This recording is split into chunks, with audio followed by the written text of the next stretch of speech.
Bhante Dhamma is here. He is very well qualified to explain this in Buddhism. So I'm not afraid to answer because he is sitting in front of me in Buddhism. So you can question me anything in science. I don't care about asking any question from science though. In Buddhism, of course, this much. Anyway, now let me show you this very quickly. That is the globe. Now, I don't think you can see. Remember, what you think as the world is this thing. It's a flat surface. On a flat surface, this is short. But it is not short or short distance on a globe. What is the shortest distance on this globe? Look at this. Okay, doesn't let me, okay.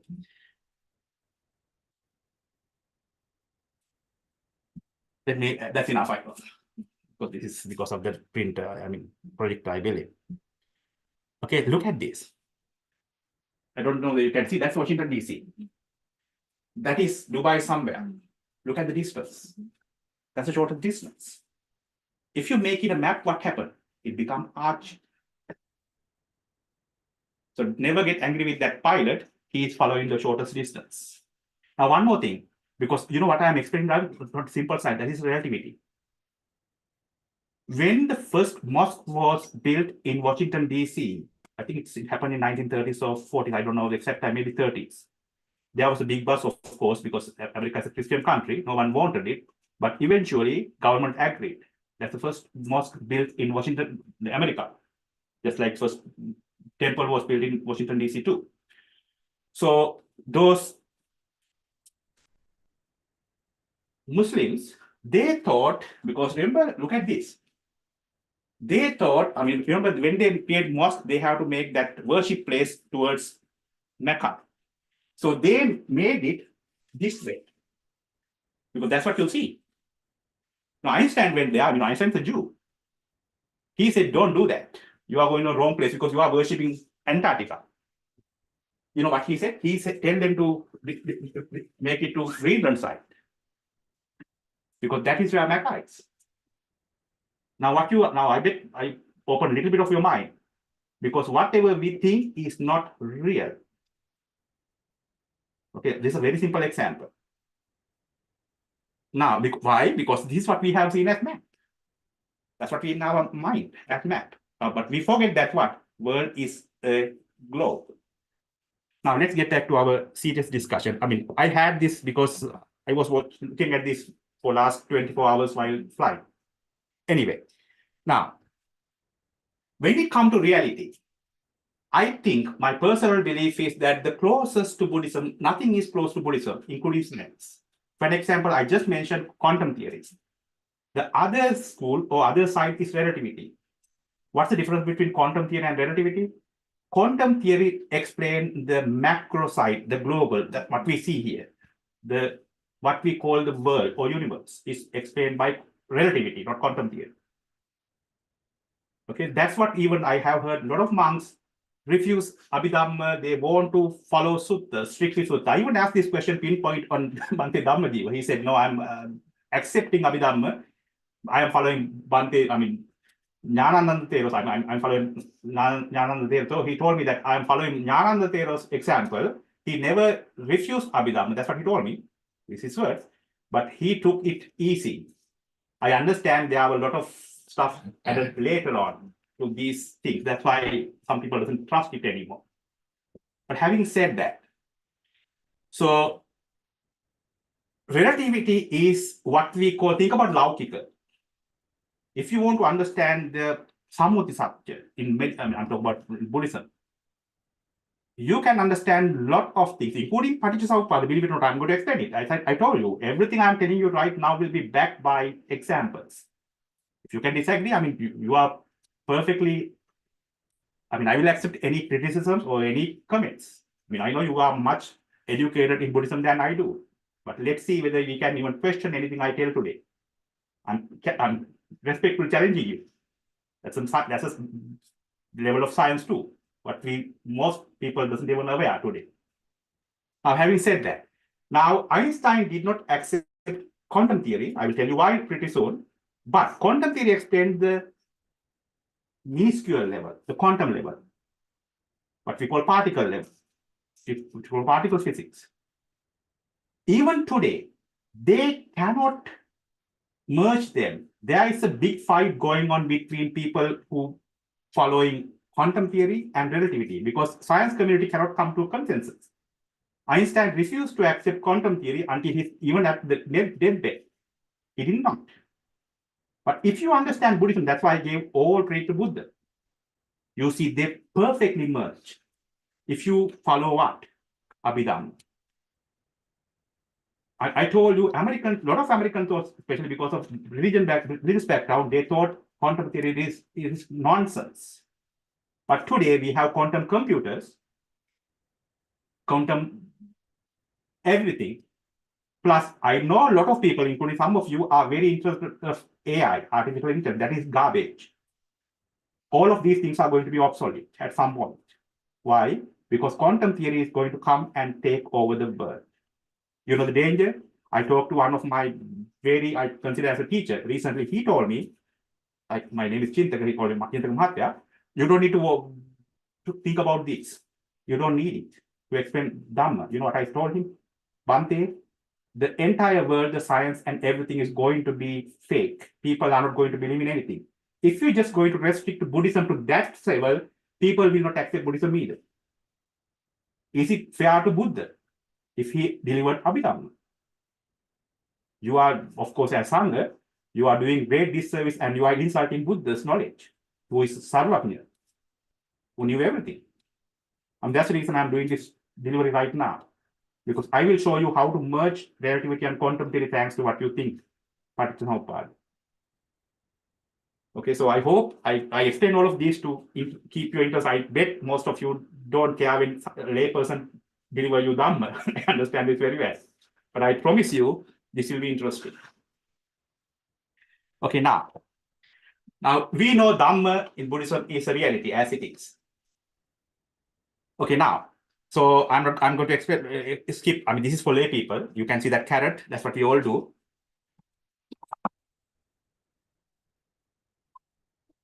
Okay, we all follow behind sensual pleasures like that thing. That is the Mara.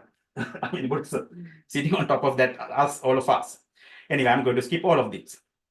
Now, I'd like you to see this reality, because what science try to find? I mean, science does not try to find anything new. Science cannot find anything new. Just like Buddhism. Remember, Buddha said, whether I am here or not, reality is a reality. What Buddha does is finding it and explain, and then show you how to get out of this useless samsara. I don't think science can ever tell you how to go beyond this worldly fashion, but at least science can see that this is an illusion. I'm going to show it to you, how science finds it's an illusion. But science can never explain what Buddha explained, how to get out of this mess, because that is not science's job. Anyways, so, you know, based on Buddhism, reality is a relative, local. And not only Buddhism, actually, this is ancient Buddhist view. Ancient means, of course, that's a Theravada view. And this just for the Americans to understand, because they don't understand most of them what Theravada means. So reality is relative or local to individual. I know it's based on your Salayatana or your Panchupala or Panchaskanda, 5 aggregates. Okay, so this will be basis on the whole expression Sabbhe Sankara, Anicca, and I will explain why it is Anicca. Okay, based on science, I'm not going to explain to you Buddhism. I will, of course, indirectly. Sabbhe Sankara Dukkha. Let's see why it's Dukkha called. Because Dukkha is not suffering, as most of them. I have heard a lot of Bhantes say Dukkha means actually suffering. It is complete nonsense. Buddha didn't explain suffering because he already explained and experienced it as a prince. Why I always thinking, how in the world a person who had a luxury life left without anything and sat or slept underneath a tree. I'm not talking about Bodhi tree. As he left as a sage. And I can't even think about it. I mean, he went for a reason. He's the smartest person probably ever lived, at least in this Buddha path. period.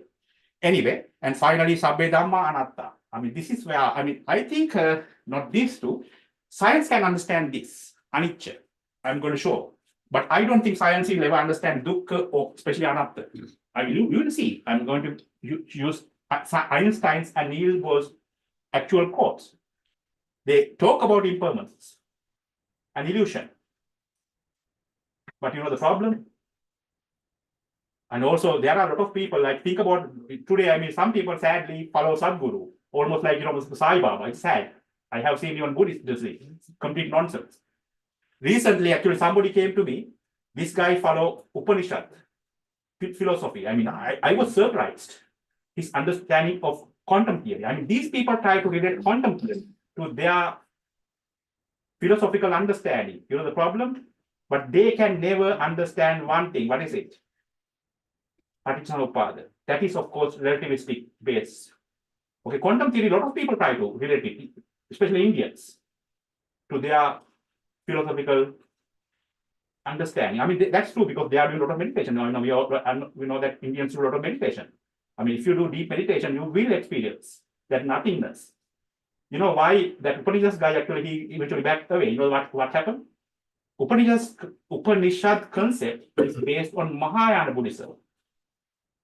It's not Theravada Buddhism. That's why Sankaracharya defeated the bhikkhus. But because by that time, Paticca was almost gone from India. Okay, that's probably the safety net Buddhism had. Because they could not understand Paticca. If he understood, I bet he would have been a Buddhist, not a Brahmin anymore. I mean, a different sage. Anyway, so now let's get to this. Again, I'm not going to explain this as a Sabba Sutta. You know, hopefully all of you know what Sabba Sutta means. Everything is based on your 6 senses, your 6 ayatanas. Anyway, so I will explain all of this later. Now, I want you to see this for 1 second, because this is where I have even kind of not debates, respectful discussions with some very well-educated monks too. I'm talking about who understand Dhamma. A lot of people think Passa is actually a creation of Chakkuncha Paticca Rupecha Upadhi Chakvinyana Tinna Sangati Passo. So a lot of people think what we see is the creation of Nama Rupa. I'm going to show you how it is scientifically can be disproved. I'm going to prove it, everything. Don't think I'm going to utter just nonsense. I will not. I'm a mathematician. I'm a professor. I will not utter any nonsense here. Now, this is just a tree. For an example, think about you right now. You think you look at me. Not to see me, because this is what we call Vedana Sanya. I'm a Sanya. I'm based on your feelings. Because you are paying attention to me in your Rupa, what you see. But what I want to understand is this. Just to capture this frame, I will explain what this frame means pretty soon. Remember, Sankappa Rago, Purisassa Kamo, Tittanti Chitrani Satevaloke. I'm talking about that Chitra, not Varna Satahana, or even Rupa Kalapa, as some people explain. Chitra is actually Chitra, based on science. If Buddha didn't see it, he is not the Buddha. That is Einstein there. Don't think I'm insulting Buddha. I'm trying to show you, if Buddha didn't see this, because science is there today. So science is better than Buddhism. I hope that you will not insult Buddha like that. Anyway, so this frame, I will explain, as I said, what frame is. To capture this frame from your brain or your mind, based on Buddhist view, it takes 13 milliseconds. It takes very short time, 30 milliseconds. That is 0.013 seconds. But when you talk about Chittakshana, is it short time or long time? It is very long time. The distance between 0.13 to a Chittakshana is how much you think. I'm going to tell this based on science. The distance from one end of the universe to the other end of the universe. That's how much time a Chittakshana and Passa takes. Let me tell you a simple example. I told you. The best example I saw is on Milinda Panya. There are 2 questions. Milinda, his name is actually Minanda III, the king, asked Bhante Nagasena, Arahat Nagasena, remember he brought him to a forest area because he didn't want to embarrass the Bhante or the Buddhism. He asked, first one question is about Sarvagnya, Prashna. I don't know how to explain this in English, sorry. That is actually, remember Buddha is Sarvagnya. He can see anything at any instant, anywhere in the world for 3 times present, past, or future. But remember, for one instant, everyone has one mind. If every instant had one mind, how in the heaven somebody can see entire universe in all 3 different tenses, past, present, and future at once? There's one more question actually, which was because I after learning this for quantum theory, I want to know where this being explained in Buddhism, because I don't know much about Abhidhamma. I have never read Abhidhamma, to be honest. I have read Sutta Pitaka many times. Anyway, the next question is about what is it? The Yamaka Mahapatihara. The Buddha can show 2, what's it, fire and water at the same time from each hair in his body. But he has to get into 2 casinos at the same time, and he has to pay attention to what? Each of these. And he asks how in the heaven it can be happen, because everyone has one mind.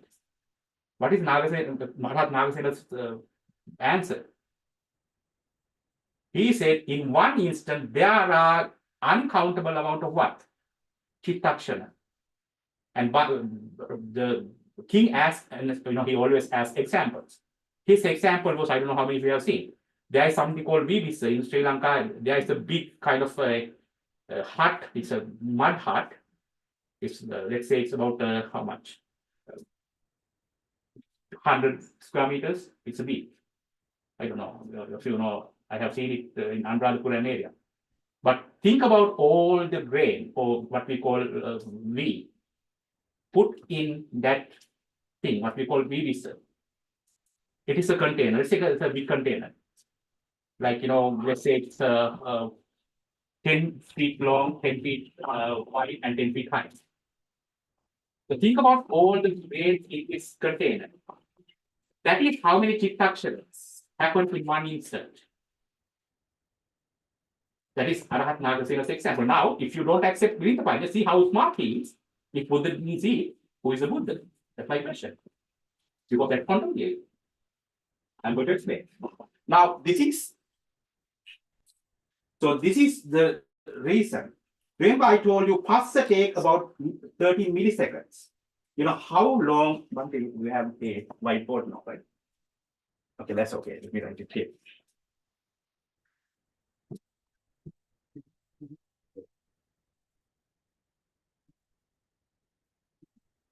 Anybody cannot understand my English because I'm speaking too fast? I know not Sri Lankan people, but others. Because when I get excited, I speak fast. That's Asian, Asian nature. So, give me 1 second, please.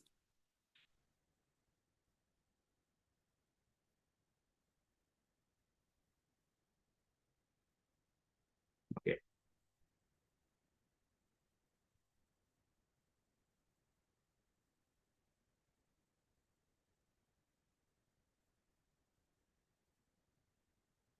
Remember, the time to capture a picture is roughly 13 over 1000, right? 1000. I'm using my pen. I wish I got my pen. Now, how much is the time? Now, first of all, how do I know this chittakshan thing based on quantum theory? There is something called Planck constant in quantum theory.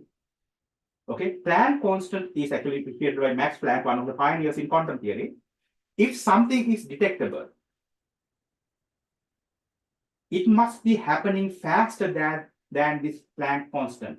Planck constant is 10 to the power, roughly, about negative 44, negative 42. I'm going to put it negative 40, just to bring it to perspective. So this is how much time energy lasts. Actually, that's what I had the discussion with Bhante Dhamma too. He is actually a well-educated person. We all know that. Okay, he understands it because I don't think he ever learned quantum theory. but he understands it now. So somehow he has read it, most probably. So this is the lifetime of energy particle. Now, why it is important? Remember, we all are product of, even though we believe it or not, where we get our life and everything based on energy. That's what we eat. Why we eat? Without it, we can live. Okay, so I know, because what is Sita? We know there is nothing called Sita, right? Because what is it then? It's a spark, what we call alternative current. Okay, so because we all are, everything on this universe is part of energy, whether we believe it or not. Even, I mean, I told you, ask any month, I mean, you will see pretty soon when it comes to Buddhism. So the lifetime of an energy particle is this much. You know what this number is? It is 1 divided by 1 divided by 1 and 40 zeros. What is 1 divided by 1 to 40 zeros? Remember, I heard Asanka is 1 and 120 zeros. This is 1/3 of it.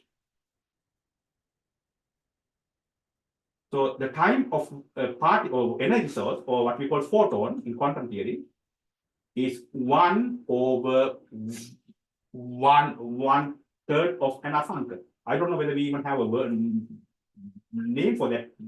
We have, I can remember now. Mathematician. So that's how much miles happening every second.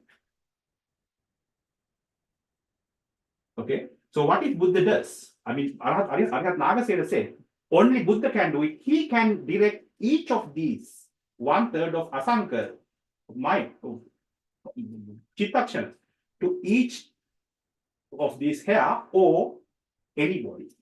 Only Buddha can do it. Even Arhat Sariputta, who is my hero, of course, cannot do it. Okay, who said this? Arhat Nagasena. Now, this is Milinda Pani. I wish I can show you that video. Hopefully, she sent it to me. I will show you what we call reality eventually. I mean, that's something you better see. Anyway, now that is where Passa is start becoming questioned, because a lot of monks, I have heard, I don't know, with all due respect, I don't want to mention any names. I have heard a lot of people think Namarupa Pacha Passa means actually what you see is the entire picture as Namarupa. Based on science, it cannot be true. Because that is relativity, not quantum theory. I told you, quantum theory is the tomorrow science. So we got to be very careful when you. This is a problem Bhante. We try to, because we understand Buddhism based on what we read. If you check, even if you read relativity, if you watch videos, a lot of scientists explain relativity. But remember, that is based on their understanding. But even if you know from Buddha's time, think about Majjhya Sutta or Kinsokoku Sutta. Right? Monks understood the same Dhamma sermon in different ways. So, that doesn't mean that, of course, understanding Passa is not enough. Remember, there is 4 ways of understanding, attaining Nibbana, right? Bhava Nirodha, Tanha Nirodha, Passa Nirodha, and Nama Nirodha. Are those all same? I heard a lot of people say same. No, it is not. I'm going to explain it too. It's based on your wisdom. That's my understanding. That's why I had a discussion with Bhante Dhammajiva too. It is not the same. Otherwise, there should not be Bhante Sariputta and regular Atma, if it is the same case. Anyway, now let's get to the point. Now I'm going to go from this. Before getting to the interesting things, I want you to understand one more thing. Now, most of us think at least what we see is reality based on our understanding. No, even that is fake. The color you see, the height you see, everything in this world you see is an illusion based on science. Let me show you very quickly. I know Bhante have told me many times not to spend too much time on this. I follow this advice. But at least I know I see a lot of, except few, I see a lot of new faces. That's the reason I'm explaining this. Because now, that is between, I think that's not important. That is when you wear a polarized sunglasses and regular glasses. That's a beach. Actually, I was staying in a beach house for last 14 days. I have a house there. Anyway, so that's what you see when you have you can see the color difference. Of course, these are color blindness based on your view. Now, this is very important. Now, I just mentioned quantum theory. the electromagnetism. So electromagnetism is, of course, what we call the wave. Now, electric wave and magnetic wave are living together. They are perfectly harmonious. That's what we call light. We all know that light never vanish or it never destroy. It cannot never be depleted in space. What's the reason for that? Electric field and magnetic field are living together. They are intertwined. Let me show you very quickly. If you are interested, I don't think I will take too much time for this.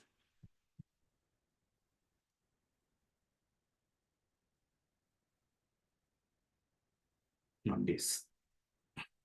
I saw it, then it went away.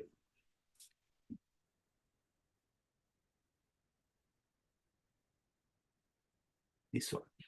Okay, right there. Again, I don't want you to explain too much mathematics. Anybody has learned trigonometry? Okay, you know sine and cosine. That's what basic sine and cosine. Now that is where a lot of people question math. Of course, without mathematics, you will be nobody. I mean, that's why whether you like it or not, society is being forced to learn math. There are two things you learn since kindergarten. What are those? Math and language. What is math? What is language? Language is what you need to communicate with your society. In America, you need to learn English. In Sri Lanka, you need to learn Sinhala. In China, you need to learn Chinese, and so on. But what is mathematics? And that's a real secret which I have said a long time ago. Why math is important? What is math? Math is a language. Who speaks? The nature, the universe speaks. That's why understanding math is very easy to understand nature, which is, of course, the sense of Buddhism, the Dhamma. Okay, now what you see, I'm not going to go there. That is electromagnetic. That's not simple sine and cosine. It is, of course, combined. So that is electric wave, magnetic field, that's electric wave. That's why light survive even in a vacuum. Now, why it is important? I have heard actually one of the monks explain who understands science. That's how Namarupa and Vijnana works. Think about Namarupacha, Vijnana, Vijnanapacha, Namarupa, what we call what? Pachuda Vatati. They convert. It's a cyclic. Think about it. Why? And also, you know, when you start meditating, what's the first thing you see? That very bright light. Remember? Buddha said, what's that? Pabasara vidam bhikkhave chittam. Right? The mind is, of course, naturally very bright. We are doing it. Okay, now let's get back to our discussion. So what is this then? That is what we call electromagnetic spectrum. And the question is why I gave it to you. Now, I don't know whether you know numbers. I don't mind if you don't know. Look at this number. This is 10 to this, that is 100 hertz. This side, that's the longer side. Look at that one. It is 10 to the 24. That is 1 and 24 zeros hertz. Even though you see this, how long this is you think? This is couple of galaxies long. This spectrum. Now, out of that spectrum, look at how small this is. Like the same 10 to the power 14 between 7 and 4. If this spectrum is couple of galaxies long, what we see is this much. Think about it. What we call 7 colors. So I have seen a lot of idiots. I'm using the idiot actually respectfully. Okay, there's a lot of people question because they want to only trust their eyes, right? They say, I can see it. I don't believe it. These are real dumb people in the world. Because you cannot, if you understand science, you understand that you can never trust your eyes. But on the other hand, I don't know how many of you know, we get 40% of our information from our eyes, our world. Okay, for an example, simple example, what happens if you are sleeping and you are in pitch dark? We get panic. Why? Because you cannot see.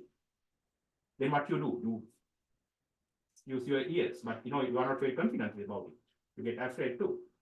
You usually turn your lights too, because you want to see. So now see how much we see, 7 colors. So do you believe that we can see the reality based on this much of the spectrum? No. You are daydreaming. If you think you can see everything. Now, I'm going to bring it to, you will go crazy when I say this. Of course, I'm talking to my students, I'm explaining all of this. Because one day I hope they will kick in when they read Buddhism and they will understand, because don't think I'm trying to convert anybody. I want them to understand the reality. So these are my almost like I consider them as my kids. But they go crazy when I explain this to them. So they can these are Christians and other religious people. So what they believe is that if somebody created this, everything is what they see. Anyway, now look at this one more side. Right? You can see ultraviolet, that is the dangerous side, the short waves, that is long waves. So what bees and butterflies see is that side. Now, you know, James Webb telescope, that sees this side, which is longer. Why? I don't want to go there right now because I will be distracted. What happened? Why they use infrared? Because the better side is the other side. You know, these waves, light beams coming from much further galaxies and the beginning of universe, at the beginning they are what? Very short. But when it comes to long distance, what happens? It becomes longer. So if they use ultraviolet, they will capture nothing. That's why they use infrared, which is the weaker side. But see how much we understand even what we see as the best pictures in the entire science community ever had. The pictures from James Webb are very poor pictures of the universe because it's used the other side. Now, look at this. The first one is, of course, this is a Rudbeckia, the plant, the white plant, probably we will offer to Buddha too. So what we see, the middle is the infrared. What we see, the other side is what butterflies see. So remember, what we see is based on what? Capacity of our eyes. We only can see 7 colors. I mean, I always tell my students, I mean, again, we all have our own high egos, we have high education, PhDs, big jobs, and a lot of things, money. But see how poor we are as creatures. There are so many idiots in this world fighting each other. If one these idiots hit that nuclear button, is there any place we can go? You know, a lot of people think America will send few people on a rocket and send. Yeah. Because it will take at least 4 light years. You know, people who die right now, if it happens, will be the luckiest people. Why? Those people are going to stuck in a rocket until they are dead. It's almost like putting in a prison without even food. They will hate us or be jealous with us because they are going to have. Now, one more thing. Remember that the Voyager spacecraft took almost 40 years to reach the end of our solar system. If they send 10-year-olds, it will be 60 when they reach end of solar system. See how poor we as creatures, even though we try to destroy this world. Okay, don't ever be proud about any achievement. We are real idiots based on Buddhism. We are very poor creatures, very sorry creatures. That's the reality. How many animals die when there's a disaster or tsunami or anything? Almost 0. Why? Because they have better senses than us. What we have? Our brain, our thinking power, but how many of us are using it? That's the problem. We don't use our main weapon. Anyway, so now let me show you one more picture just to look at this. This is butterflies world. No wonder why they love flowers. But who has the better eyes now? Now, are they luckier than us? Now, I ask this from especially Christians. And that's what I usually mean. There are Muslims too. If God created us, how bad he is, why he didn't give these eyes to us? Is it fair? Okay. So look at how, you know, this is a cherry blossom. You know, that is a wildflower you won't even see in naked eye. These are wildflowers. Okay, this actually, I think this is a dandelion, which you all crush when you see it. Anyway, so that is the difference between our eyes and bugs' eyes. Anyway, that's evolution based on. Now, I'm not going to go there. Again, we have a very shorter hearing span too. Look at other animals, they have much higher. I'm going to move on now very quickly. Okay, let me do this. Now, I bet most of you think, at least we see what we see, right? I bet that's what you think. Yes, we see 7 colors, so what? I see. No, you are wrong. Again, you are based on Buddhism, your mind, based on science, your brain, again deceives you. Look at this picture. Okay, now how many colors you see? two. This is white, this is gray. Are there really two colors here? Look at this. How many you see now? You see that? Three? No. Two. Only one. What is the color up and down both? It is gray. Now I showed you, I proved you, right? Now, what happened? Can you see gray? Is there anybody can see gray? No. Your brain or your mind was right there. Your brain refuses to accept it. Why it happened, you think? That is, of course, that's why I said I don't trust biology. Of course, if you understand quantum theory, all sciences we value. I'm sorry to say that, I don't think I'm biased, except mathematics. Go to trash can. And that's what we are getting ready for. That's why I'm saying as Sangha, get ready for that. It is going to happen next 30 at furthest 30 years. That day, no one will trust anything. Remember, sadly, our society is becoming dumber and dumber, thanks to technology. Especially, I think it's going to get faster because of this AI. That's not a bad thing, right? But if you don't use your brain, remember, brain is something you have to sharpen every time. If not, it goes out. So expect, that's what Buddha said, right? Eventually, everyone goes dumber and remember when we sit down somewhere and remember we are wearing that big goggles now. I think new kids, they are fighting. They are going to even work on roads, doing sword fights. You know why? Because they are AI generated vehicles, they never hit. So they can go anywhere as zombies. It's going to happen. And I have been teaching over 29 years in America now. The people, probably the generation of the parents of this generation was much smarter than the generation right now in university, sadly. They only complain. That happened thanks to this thing. It happened while we were here. Anyway, now, even after seeing it, can you accept it? No, that is what we call shadow illusion. Remember, when we were in caves, there were certain things, remember, I told you many times, we don't have any capacity, right? We can fight with a lion or tiger or big animal. We can run, we can fly, we can smell. So only thing we have is our brain. So our brains were adjusted to the situation to avoid danger. So why do you think this happens? Only white part is right here. That's white. Remember, you have some previous experience. Now look at this dark, almost like black. That is done. This part and this part is intentionally done. When you see this, your previous experience kick in. Because our experience is anything, right? Under light is what? Supposed to be lighter. Right? If there is light, it's supposed to be lighter. So our brain automatically made this gray, that's gray, make it lighter, like white. You can't stop it. That's what your brain does, or your mind does, as Buddhists. That's why mind is actually what? Marichukuma Sanya, and the mind is what? It's the magician. It does whatever it does, it doesn't budge you. That's why you have to do deep meditation and control it. You know, Vitaka Santana. So you have to control it. If not, you are going to follow the flow. You cannot stop it. Now, look at this one too. I'm going to go faster in this because I think I have to explain much more important things than this. Look at these two pictures. It looks like the shorter side and longer side are different, right? And look at the longer. Now, you think that is longer desk and that's a shorter desk, like square. How many of you know that these are the exactly same dimensions?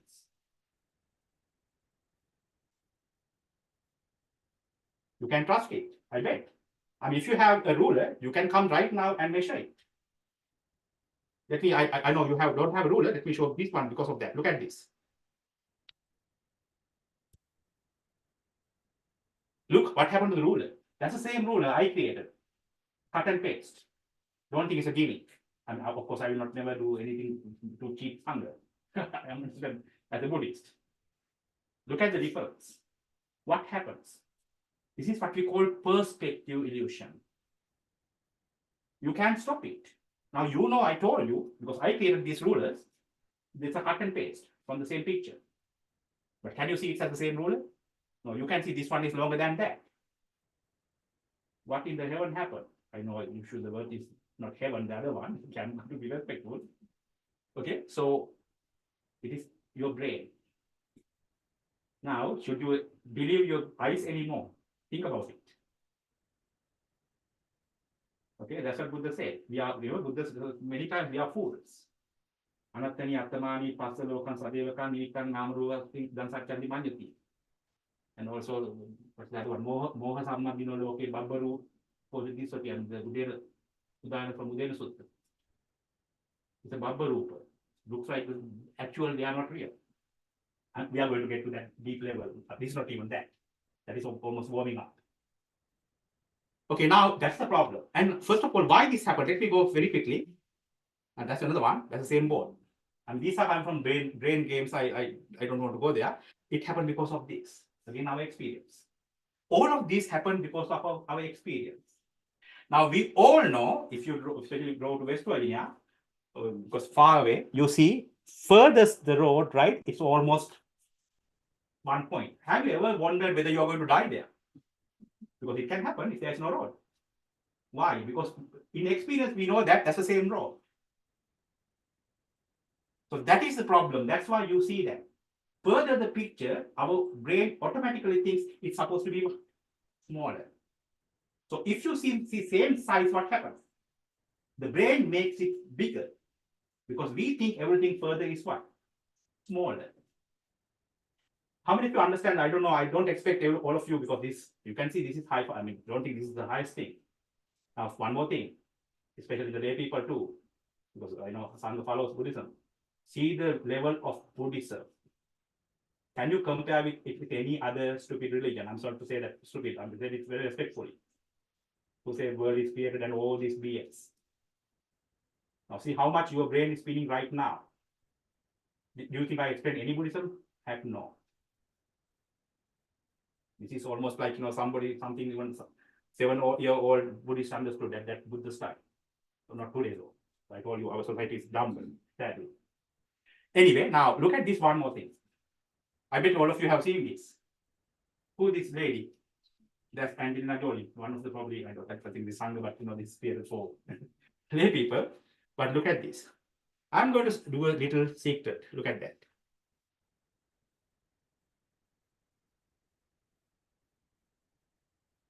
This is the same person. I bet that's a nice, at least nice lady. Look at this one. If you see this at night, you will have to do a soil, some kind of, because it's almost like a ghost. See, same picture. Look at this again. I hope I can do it. So this. I don't want to waste my time. One more thing, I'm not going to go there. Now, this is something I, of course, prepared, but I'm not going to go there because of time. Again, to show you, let me show you very fast, hopefully. This picture, super fast. Is positioned in space, and one of its most reliable tools is to use shadows. Because I want you to understand, don't trust your eyes. Take a look at that basketball again. We're going to put it on the court and move it along a diagonal. Now we're going to add a shadow. It's still moving in the same way, right? Pay attention. This is shadow illusion. Okay. So what if we change the position of the shadow? Do you think we can trick your brain into seeing the ball's motion differently? At that now. That's because of shadow. It's like the ball is taking off now. Let's tweak the shadow one more time. What's the ball doing now? The same movement. That's shadow change. Right?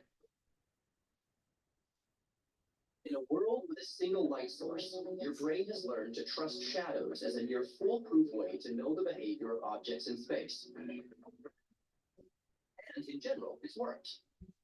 Okay, now let's go back because I don't want to waste too much time on this, but that's not the main, but I want you to understand. That's a shadow illusion. And one more thing before going forward. Now, what is the color of this? It's yellow. How, if I say it is same color, that's the same color. What happened? Because of shadow. I mean, I have the video, I'm not going to run it right now.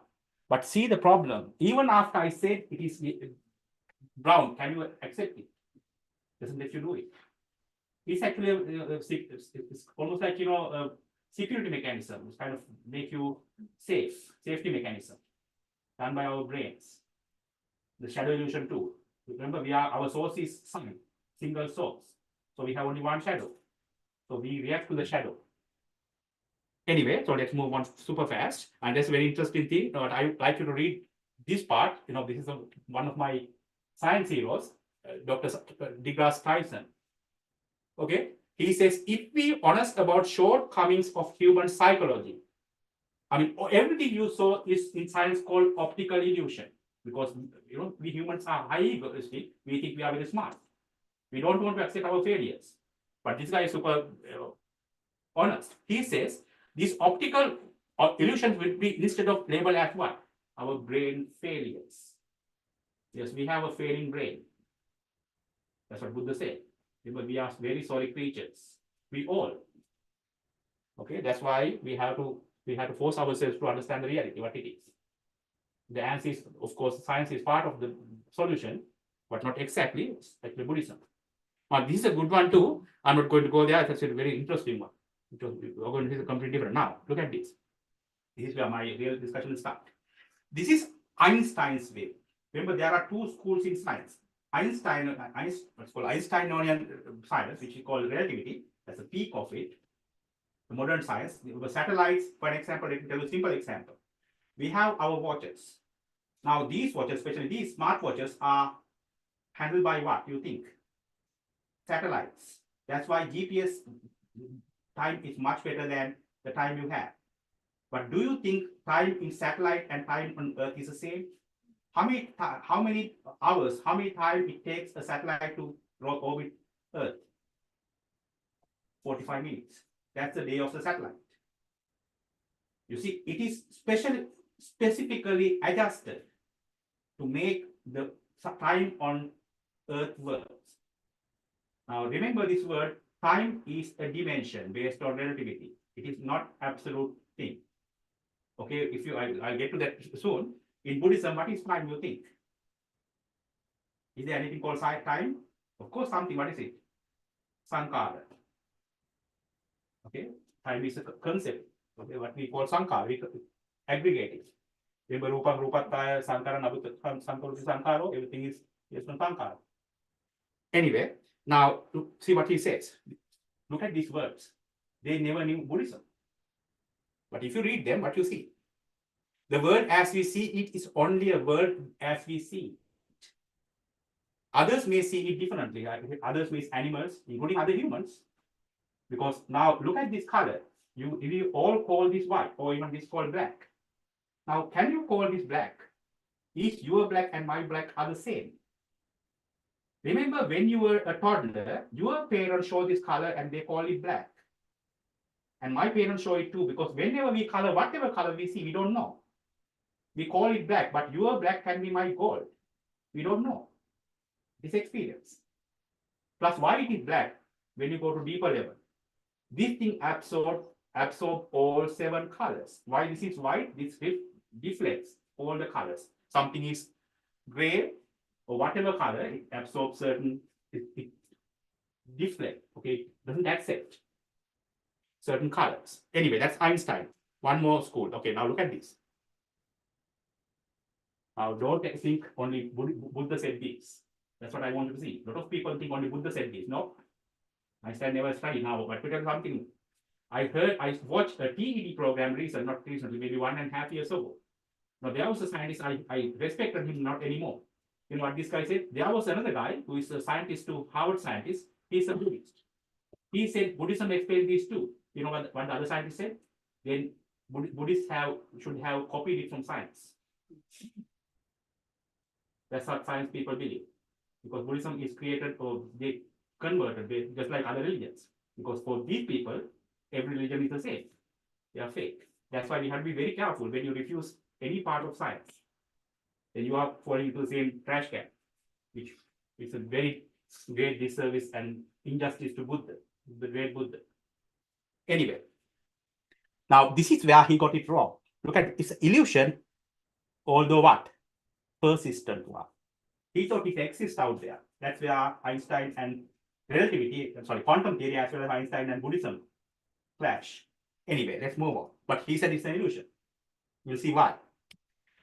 Okay, now that is of course Niels Bohr. Niels Bohr is the father of quantum theory. Look what he said. An independent reality, which is out there. Remember, a lot of people think, yes, we see our own world based on our six eyes, but there is something there. Of course, there is something which is for dhatus. I don't know how to say it in English. Patavi, Apo, Tejo, Vayu. Elements, yes, 4 elements. That's what all out there, based on quantum theory too. Okay, but independent reality and independent reality in the ordinary physical sense can neither be ascribed to the phenomenon nor to the agencies of observation. You can never see. So there is no independent or reality exists out there. That's quantum theory, not Buddha. This is another time we said that. Think about it. These are Jewish people. Probably never studied Buddhism. Remember, Buddhism didn't come to, they lived before World War II. There were no Buddhist monks in these regions at that time. Okay, so don't think they copied it from Buddhism either. And that's what we can believe, right? How in the heaven these people understood this? That's science. Now, that's the Niels Bohr. I remember Einstein and Niels Bohr fought many times. They were friends, but they clashes because Einstein did not want to accept quantum theory, and Niels Bohr thought quantum theory is kind of relativity is kind of not accurate. I think Niels Bohr is right. He has the last laugh. Okay, we'll get to there soon. Look at this. If quantum mechanics hasn't profoundly shocked you, I bet we didn't see quantum theory yet, then you don't understand it. Just like Buddhism. If you understand Buddhism, it will shock you to the core. I mean, that's what we call Saddha. How in the world, remember, these scientists has thousands of years of scientists helping them, pushing it for this level. There was a prince who never even stepped out of those palaces, sat on a tree in pitch dark, of course there was the moon, understood all of this just by doing meditation. How can he be anybody other than Buddha? Think about it. If you understand that, you will never ever go against Buddha. But this person is unbelievable. Even as an intellectual, think of him as an average human. Forget about Buddha. I mean, we have biases because we are Buddhist. Okay, can anybody do that? Even I told you, Einstein couldn't understand quantum theory. Okay, so we have to be very proud, and also we have to follow it as it is. Don't not to refuse anything or add our. That's why I'm being very careful too, not to add our opinions to distort as a lot of jerks do today, including people who are wearing robes, who I'm talking to. There's a lot of people in the world, Sri Lanka especially, destroying Buddhism today, sadly. Anyway, now this is, I mentioned actually, Moha Sambandhino Loko, I didn't do that part. That's Udena Sutta, right? The word, this Buddha's words. What I showed previously was scientist words. Look at the similarity. The word in bondage to delusion is looked on as being beautiful and it appears as real. Look at that. It's Buddha's words. I don't know how the translation. Chik Udena Sutta, there's a Udana, one of the Udanas, after Samavatis and 500 previous divines. Anyway, the fool, bound to be his illusive existence, that's what we saw, everything is an illusion. Surrounded by darkness, darkness is of course a moha, avijja, assumes it is eternal. We talk about, of course, Magandhi and his uncles, but there is nothing to hold to. There is nothing to hold for the one who sees it. Look at that. That's Buddha's words. Much better than, of course, Einstein or Niels Bohr. I will show you why it is not. There is nothing to hold into. That's what I'm going to prove you now based on science. Okay, don't think anything is my opinion. These are scientific facts. Let's get there. Now, I think it's actually to make it fun. So look at this. Everything you have experienced in your life, including what you experienced since beginning. How many of you notice? These are the mistakes we all do. We think everything is an illusion. How many of you notice that even now, this discussion, this conversation is an illusion. That's where we do the mistake. Most of us, we think everything is an illusion when it has. Sadly, we don't pay attention to this moment. That's what we call mindfulness. Because if you are mindful, you have to understand that what we did for last 30 minutes, maybe 20 minutes, we were building up our samsara, which is an illusion. Even though most of us understand probably a little bit of Dhamma, will we follow it? Heck no. We thought this is real. That is why we all are what? Provided. I mean, including with all due respect, all of you, because we don't pay attention. That's why we need sati and samadhi. Anyway, now this is where I'm going to go deeper.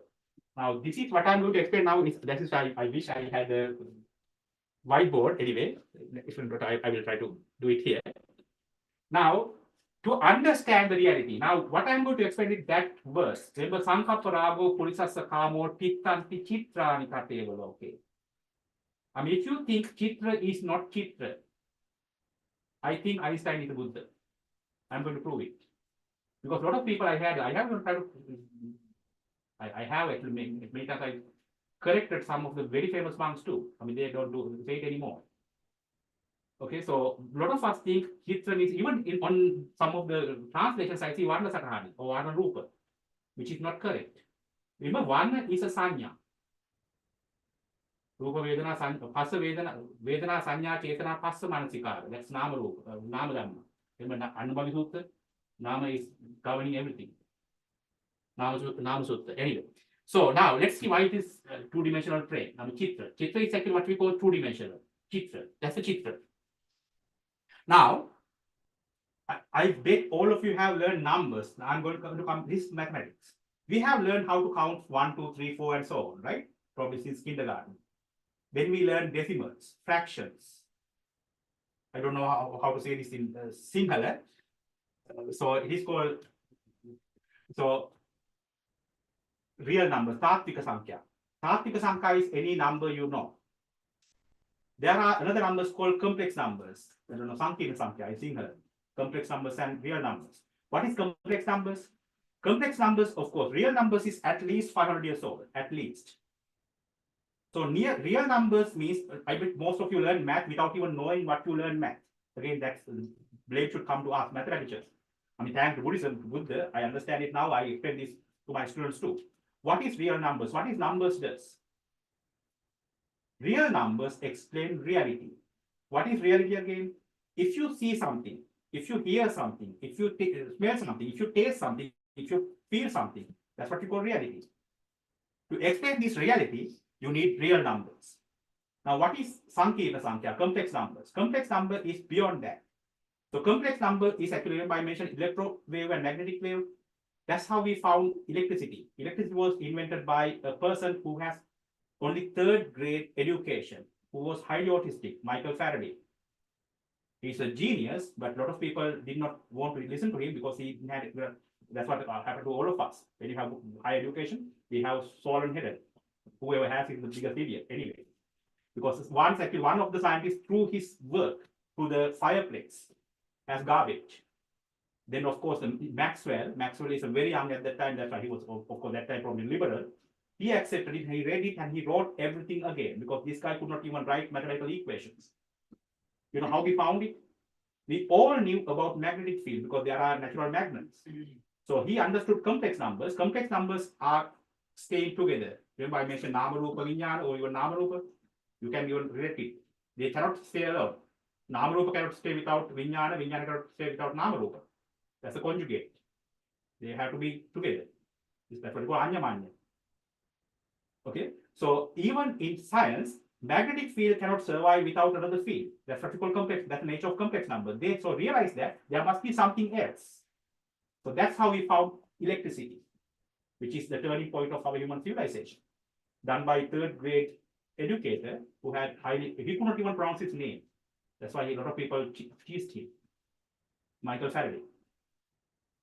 Okay, anyway, so that is a complex world. So that is, of course, now right now, this is a real world. There is a world beyond that. To understand that, what we need is the complex field. But of course, that's the reason we cannot go beyond this world yet. There must be another field. A lot of people are looking for it. Unless we find it, what's the problem? If you want to go to another habitable planet, we have to beat what? The speed of light. Because the next planet is at least 4-5 light years away. At least. We have still no idea what it is. So we cannot beat the speed of light based on relativity. That's where quantum theory will shine, as I told you. It's going to happen. Because remember, we already have future energy, right? I hope you know that. Almost like this kind of little thing can light up the entire America. That's what we call future energy. Just like solar, sun energy. It's already, that technology is already here. That's based on quantum theory. So that day you don't have to pay for electricity anymore. It will happen at some point. It's already here. Anyway, so now what is this thing? That's what you call real line or number line. Remember, you probably did this long time ago in kindergarten, in the grade 5 or 6. You put 0, 1, 2. Remember prastha or graphs? That is x-axis on a graph. Okay. Now, why it is important? This graph is like this. Let me ask you a question. What kind of shape you can draw on a line? Can you draw any shape on a line? Now, I'm going to, let's consider, I zoom it out, to zoom it in. Now, that is this line. So what you can draw on this line? Look at this. What is it? A dot. What is a dot? Now, remember, line is what we call, what you see is real lines or x-axis, y-axis, and so on. Those are called dimensions. Remember, you learned 1D, 2D, 3D. That's what we call dimensions in science and especially math. So that is first dimension. So what you can draw on first dimension? Only a dot. So now, if someone, no one can live in this world. If someone can live in this world, what this guy sees is what? Dot. Remember, in one dimension, what you see is what? Dot is no dimension because dot doesn't have any distance or length. Dimension is a length. So that is 0 dimension. Okay. No mana. Mana bindu. Dimension is mana. Okay, one dimension is ekamana, ekmana. Okay, now, what happens if you put two lines, that's what you call graph, x and y axis. So what you can draw on 2 dimensions. Now look at this.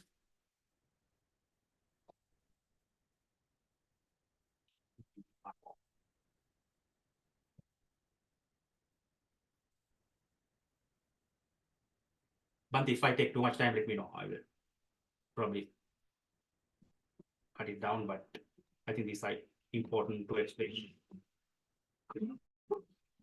Anyway, let me do it. So now look at this. I'm drawing 2 trees. Consider this as cut and paste. I cut this tree. I hope everyone has at least some understanding of computers. Okay, you can just cut this tree and paste it on this side. Right now, I'm going to put a person. Now, there is a name for this kind of, that's not a person, but there is a name for this kind of people. I mean, in science, this is actually hypothetical. No one can live in 2-dimensional world too, because if this person eat, what happened? Is eat and okay, yes, it separates into 2 parts. Anyway, so but it's hypothetical. Now, assume that this person can see the tree as we see. The question is, how can this person see the other tree? Now, if I want to see this tree, what I do? I turn around. But can this person turn around? No, why? Why? I challenge you to think deeply. What is the problem? Only 2 dimensions. Yes, now, does that mean that he doesn't have that dimension? Does he have this dimension? Of course, he does. But what's the problem? He is not aware of it. He is ignorant. He is in avijja. In Buddhism, he is not aware of this dimension. Right? For an example, I will come there. Okay, if you go, let's say there's a fire here. What we have to do, we all have to go through this door to get away. But if you are living in 4th dimension, what do you think you can do? You can go through any wall, just like Arhat Moggallana did. Or including through what? A big rock, as Mahameru. Now let me tell you that example. This is kind of, let me, if this guy want to go to the other side, what he has to do? He has to move, right? To see this side, he needs to move. Now, remember Buddhism too. So this is his Vartamana, present moment. Now, what is this for him? It is his future. So he need to move. How about us? We can see his present, future, as well as what? His past at the same time. Now, who can do it? Who has mindfulness, right? Who can see, go beyond these dimensions? Who can break this barrier? Our brain, of course. Okay, plus, I told you that who is living in fourth dimension can go through this. Look at this. If, let's say there's a fire here, he need to run. But can he run through this? No, this blocks him. But how about me? Look at this. Because I have the next dimension. I'm passing it without anything. Now, plus, let me tell you one more thing before, because I think if I don't do it, it's a great disservice because you all are Buddhist monks. Because this is probably, you may, oh, sorry. I'm sorry. It's not what I This is what that's the last thing I want to see. Now, look at India.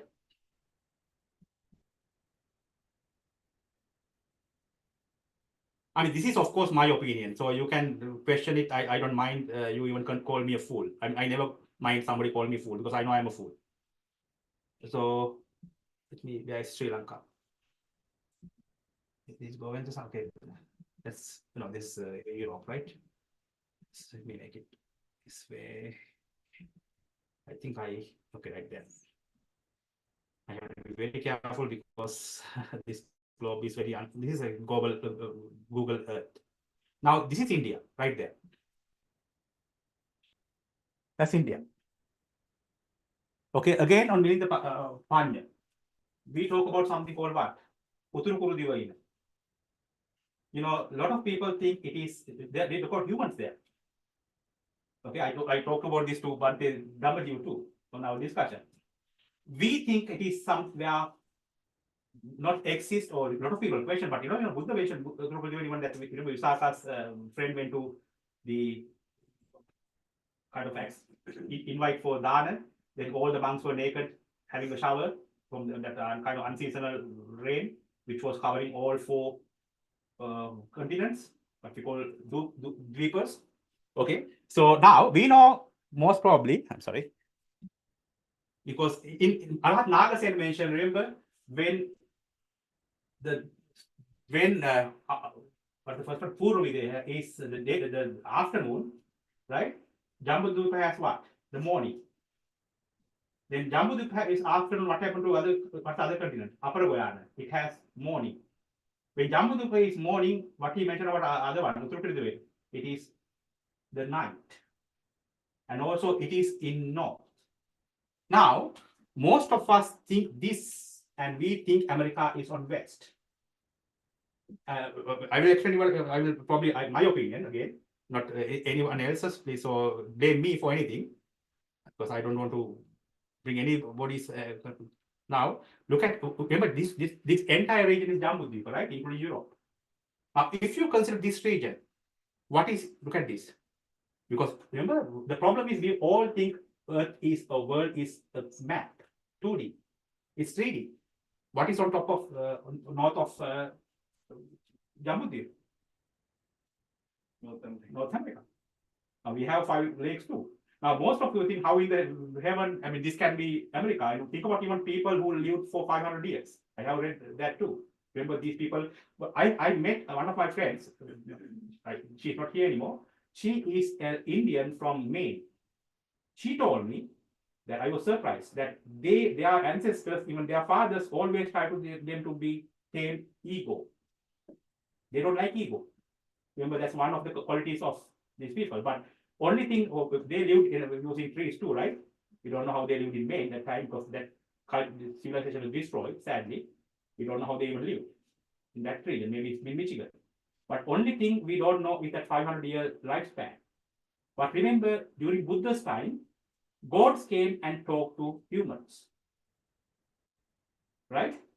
But during my grandfather's time, because he was a village head and he used even yakkers for work. He used actually elder brother of Bante Malayavan Yanisar. This kind of magic, what's called black magic. Anyway, but they could talk to yakkers. Can we even talk to predators? No, because time has changed. Your life has changed. So we don't know. Now, why I said that now, a lot of people ask, then where in the heaven is, what is it? The Mahameru.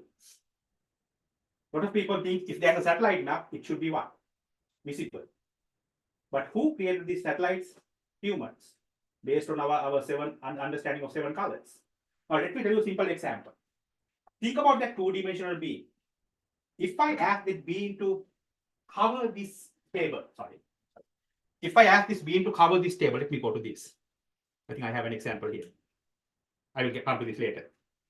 That's what we call flatlanders. This person, a being, has only the top of the table. So this person can lay how many papers? Probably 4. How many papers I can stack on this? Remember, sky is a limit, heaven is a limit, infinitely many. For this person, he has only one space. For me, how many spaces I have? Infinite.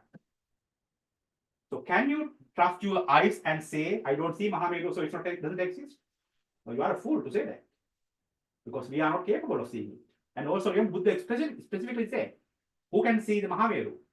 Who has developed his mind, who's mindful. Plus, remember one more thing, I don't know how I saw it. In somewhere I see Pitaka or even Milinda Panya, questions of Milinda, that somebody said only people with special powers or birds might go to Uttarakurudivel. Birds can go there. So there must be something real if birds go. I mean, this is in my opinion. I showed it to you because of that 3-dimensional of the globe. You can accept it or you can ignore it. But that's actually what I thought about it. Now let's get back to the serious business. Now, one more time. I'm going to make your life brain spin much more than you think. Now, you thought until now, this person can see this tree. Can this person really see this tree?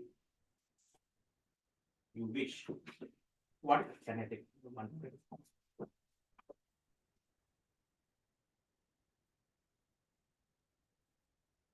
at this tree. Can everybody see it? Okay, because we are here. We are almost like, in Christianity, we are the God. We are looking at it. Now, remember, this person is living here. What this person see? Only a line. How do you feel about this person now? Poor creature. Now, let me show you one more thing.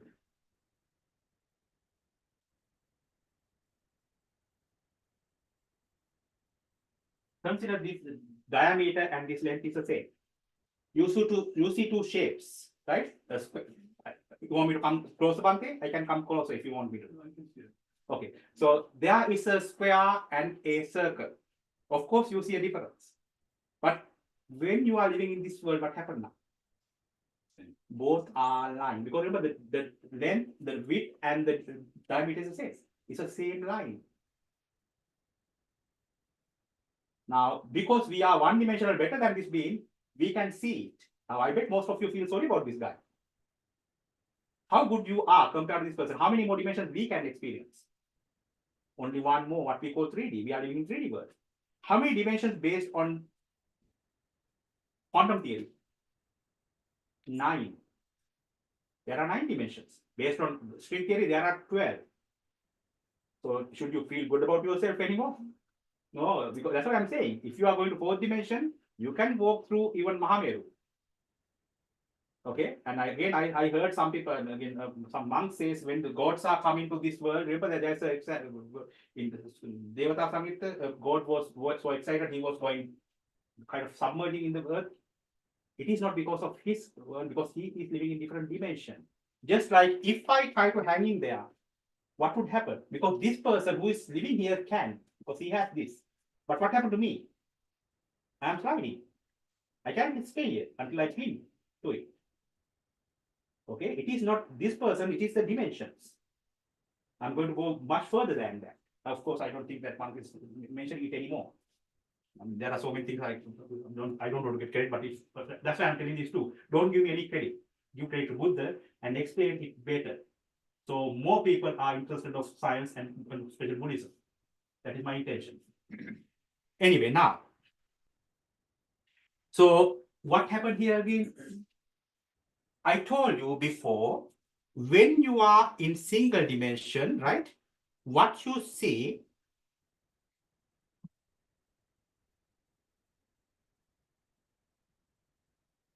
is a dot. Remember, one dimension pictures are zero dimension. It's always one. But you always experience one dimension less. What happened when you are in two dimension? You see lines, just like that. You see all the lines there? They are lines. Now, one more thing, which I didn't explain. Now, the question is, does this person always see this as same line? No. Why? I hope I have it. Just a second, if I can bring it. I don't think I should waste your time. But I had another presentation which I delivered to little kids recently. I hope I can find it. Concept and reality. Give me 1 second. Let me show you very quickly, hopefully. You see concept and reality somewhere? If not, I will ignore it. I saw it somewhere. No, right there. This was delivered to little kids. I mean, based on Bante's. I don't think let me check that I have it. Right there.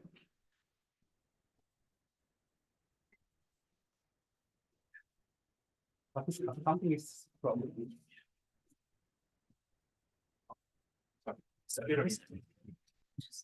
Or probably for. Okay, now underneath. Look at the big picture. Laptop. Boring. Laptop big. Okay, thank you. I now. That's okay. That's okay. So something is probably. Okay, that's good. Okay. Now remember, that's the reason I showed you everything today. What I mentioned previously, the perception reality and shadow illusion. There are two illusions. Look at this. That's the shadow illusion. Look at that. Because of the different picture, it has different shadows. So even though he has no idea about square and circle as we experience it, still he has some understanding about the difference. Plus, what happens if this person is start moving to this length? It gets what? Bigger and bigger, right? Even because that's a longer diagonal. What happens if you pass it? It gets smaller and smaller. So what happened to this one? He moved. Stay the same. You know the funny thing? This is the picture of circle for this gentleman. I was gentleman because this picture is ugly. So let's consider it as gentleman anyway. So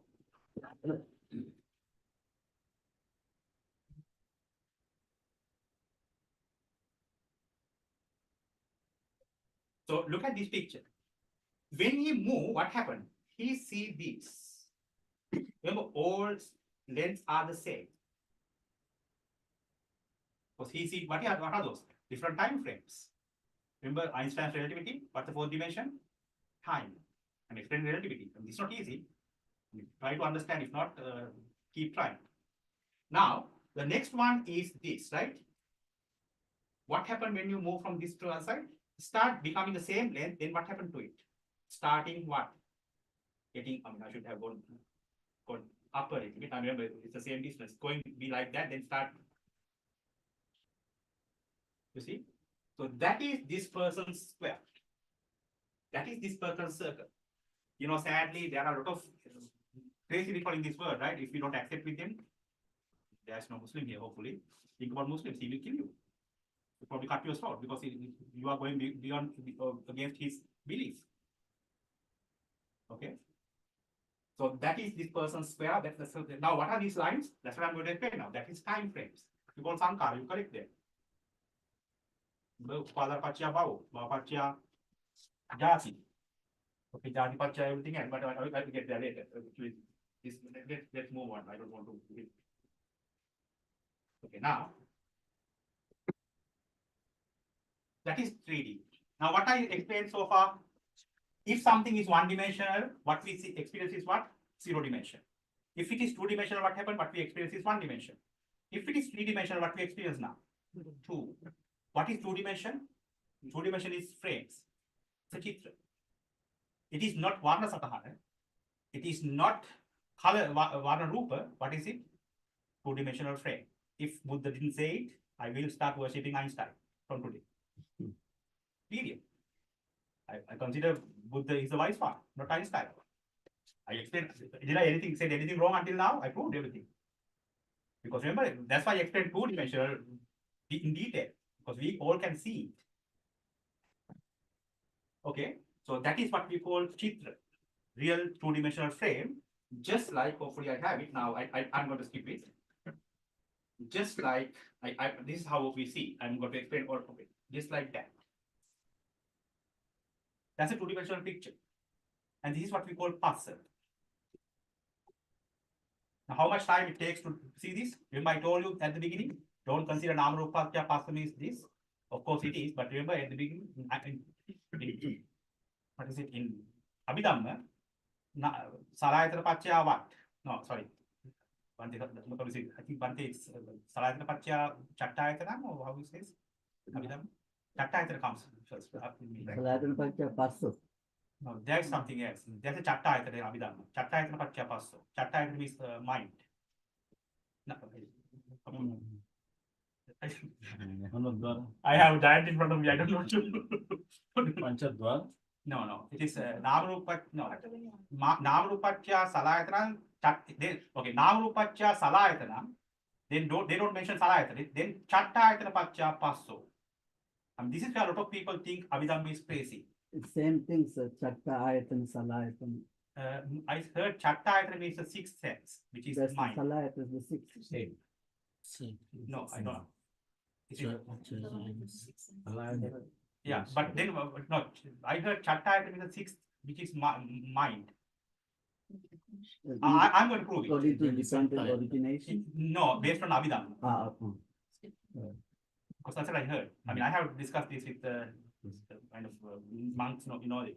Anyway, now why it is, look at this, how much time to take, see this one? 13 milliseconds. Now, this is what we call two-dimensional frame. Now, a lot of people talk about upekka when you see it. Now, remember, if you just look at it, remember in Chabbi Sodana Sutra, it's called what? Sima Noparlada Manasa, it's called Vimariyadi. yeah. Vimariyadi Katena Chetasa. Yeah.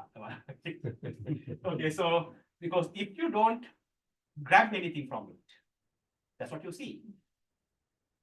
Then how do you experience it? Based on our previous trash can. Okay, remember, as soon as you eat, you capture whatever interests you, Vedana. Remember, Vedana Samosa, Vedana Samosarna Sabbedhamma, right? Kimmulak Sutta. Yeah, Vedana Passa Samudaya Sabbedhamma. Vedana Samosarna Sabbedhamma. Okay, because there are so many things. I bet all of you focus on different things right now. Whatever you're interested of it. That's where Vedana becoming the clinical, the most main part. Followed by Sanya. Then you see different colors, different shapes.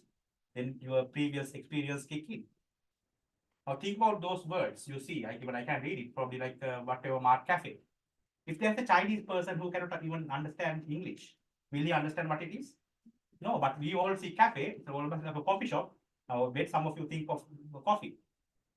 But if a Chinese person here, he will not understand what it is. There's no reason for drinking coffee. You see? Okay, so this is what we call, I think, based on science. That's what we all experience. That's relativity. So if you think Vata Satana is better than this, I question you. Which one is better? I think science will. So this is much deeper. I already show you. Now let's move on. Now look at this. Now I'm going to get to a little bit of Paticca, but after showing this. Remember, this is a cartoon. So what happens here? These are different time frames. The relativity is based on what? Space. Okay, let me explain a bit of relativity very quickly. But how much time I have? So relativity is based on space. It's called space-time continuum. Now, what is space again? Space is three-dimensional space. Now, in three-dimensional space, what we experience, I already proved it to you. Two-dimensional pictures, frames. That's what you see. Just like a cartoon. Now, look at that red line. What do you think these red lines explain? Just like that picture, remember that I showed that square and circle with different lines? That's what, these are different time frames. That's what we call space-time. Okay, now based on relativity, what the Einstein explained, this world is not creation, he never explained creation. This world is actually experienced based on what? The observer, the center of frame. You are the center. So you experience it, and we all have different frame of inertia or center of frames. Okay, we have our own experience of world. That's why he called it illusion. Okay, almost like Buddha, actually, not that up to that level. Now, what happens if you keep adding them together? Look at me right now. Every nanosecond, now, I don't want to go there, like every 13 milliseconds, you capture a frame. When I move my hand, what happens? Your brain, actually your mind, I use brain because I'm so used to the word brain because of students. So actually mind, brain has nothing to do. Brain is just a processor based on Buddhism. Anyway, so our mind captures what? Different frames. Now, where it happened? Now, remember when I move it here, that is what? Atita. Atita, no. Atita nana gameya apatavita anagatam pachupadyan chodamma tatatu ipatati. That Baddhikarata Sutta. Or even Majji Sutta. Atitan ekoanto anagatam dutiyo pachupanam majji. Okay, so what we see, that is past. So who record this? Your brain. So what happens when I move my hand, your brain records each time frame, just like that. And where it recorded? Here, not here. You think you are looking at me? No, your brain processes it. Again, don't think this is the deepest. No, it is not. That's a very basic level. So if that's, I'm explaining relativity, not Buddhism here. So that's what we call space and time. So time is the pioneer. Time is the most prominent dimension, not other space, which makes it. Now, what happened? Let me see whether I can, okay, hopefully I can run this. Look at that. That's how we see. Now, you see I talk, now even look at this one. Now, one more thing, I think I'm going to kind of crush your brains completely. I don't think most of you understand, I don't think most of you understand this picture thing. Let me bring something easy to understand. Think about sound. Sound is the same phenomenon. Now, you all thought you listened to me for last 45 or to 50 minutes. Did you really listen to me? What your ears can do? Can your ears filter noise? Now, I'm going to explain, then you will realize. While I'm talking, you heard this noise. You heard people moving, clicking. There were a lot of noises in this room. What you hear every nanosecond, it's less than a nanosecond, is what? A noise. That's again that what Chabisodhara Sutta said. That's why Arhat monks never pay attention. It's a crazy thing. Okay, what we hear is a complete messy noise. That is a passer level. So what we do after that? Where is your Vedana focus right now? You want to listen to me. That's where Vedana focus. Actually, this right now is probably Upeksha. It's Sukha Dukkha Upeksha. And based on that, what you hear, not you, your mind filters it. And they focus only on what? Not even my voice or my conversation, what? A sound bite. Just like that. That's all you hear, sound bite. Remember, it's 13 nanoseconds, milliseconds. You can hear a conversation. So your sound bites are collected by your, see how crazy our mind is. Your sound bites are collected in your mind, then what happened? Who created this conversation? Not me, your mind. So who is the builder of this world or this universe? Your mind. So what happened there? If there is a person who doesn't, sometimes I speak Sinhala. So think about the people who are non-speaking Sinhala people. Can they understand anything? For them, it's gibberish. For you, what happened? Again, your previous garbage, your information comes up, you understand. Now, if I start speaking Chinese, you all start sleeping because it's just a noise. You see? So we grab the tanha, of course, craving. I will get there pretty soon. Okay, it is completely made up, a creation by who? Our mind. Now let's get to Paticcasamuppada a little bit, because that's what you see. What Paticcasamuppada? I mean, again, this might be a little debatable. But Bhante Dhamma Jiva agreed with me, and also I know some other Bhante Sudarshan too. Even asked me to write a book. I will never do that. Bhante asked me to write a book. Anyway, so now remember, forget about avidya sankara because it's part of underneath current. Then what? Namarupaccha salayatana. Let's say Namarupaccha passo. That's what Passapaccha what? it Vedana. Now, look at this. What is passa based on science? 2D frames. Right? What you see is this. Of course, now the person is here. Now, this is actually real stack of those frames. Okay. So every 13 milliseconds, what happens?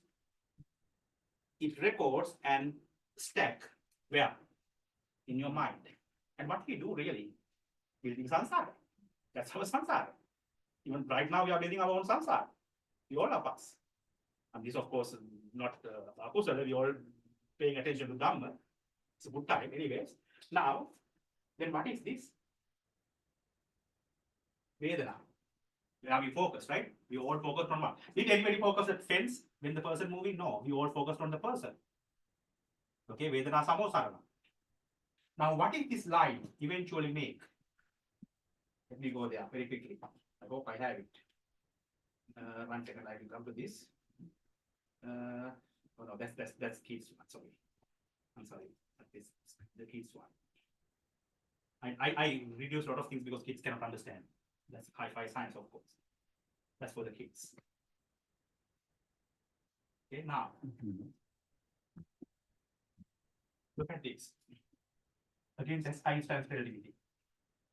That's what Einstein for this Einstein actually used that. That is me based on Buddhism. That's Einstein. Okay, so let me explain this point very fast because I want you to understand why Einstein refused to accept quantum theory first. So this boundaries is the speed of light. Based on relativity, no one can exceed or go beyond the speed of light. If you go, you won't come back. It's kind of useless. You cannot even think about it. And what is this line? That's the time. That is the present moment. That's past. Even from Einstein, that's the past. That is future. Remember, all possibilities are within what? Light. Because without light, we are not even survive. That's why. That's the present moment. Let me tell you a simple example to understand this. This is very difficult to understand. Think about you and me. I had my own schedule. I didn't sleep last night. I went to sleep around 9:30 this morning. I woke up around 11:30. I only slept 2 hours. Then I came just rushed. Now you had your own schedule. That is your time frame. What happened to all of us now? We are meeting. That's the present moment. So you had your time frame. I had mine. Let's say, I wish I had a pen, but let's say you were here. Right now, this is your time frame. That is mine. We are met. What happened after probably 2-3 hours? I follow my own path, my life, of my samsara. You follow yours. So that is the present moment. That's Einstein's relativity. Now, why Einstein does not accept quantum theory? Because if you accept quantum theory, Einstein's relativity crash. Because based on Einstein, no one can super exceed or go beyond the speed of light. But what do you know about quantum theory? It's called quantum entanglement. a photon, a particle of light, can communicate there, because just like remember I mentioned conjugates, they are combined, they are intertwined.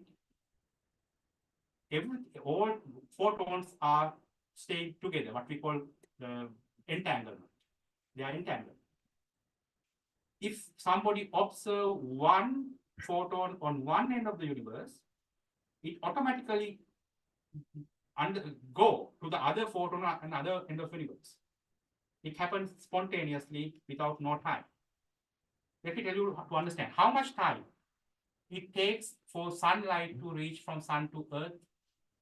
8 minutes. Based on Einsteinian or science, we know. But based on quantum theory, how much it time take? No time. Does it familiar? Wakkala to dikkala saring, between he disappeared. Remember, there's a Buddha's words. Buddha, even some Mahatmas, disappeared from this place. It took only this much time to go from here to where? Even Brahma, locals. So is it? Now remember, they are further than, I think, again, remember, this is my opinion, solar system is like that. But Buddhism explained those locals where? Vertically. I think I will go there at some point. Like, let me show you very quickly. No, it's skip it. Very quickly. If not, I will not do this completely. Just give me 1 second. Go there.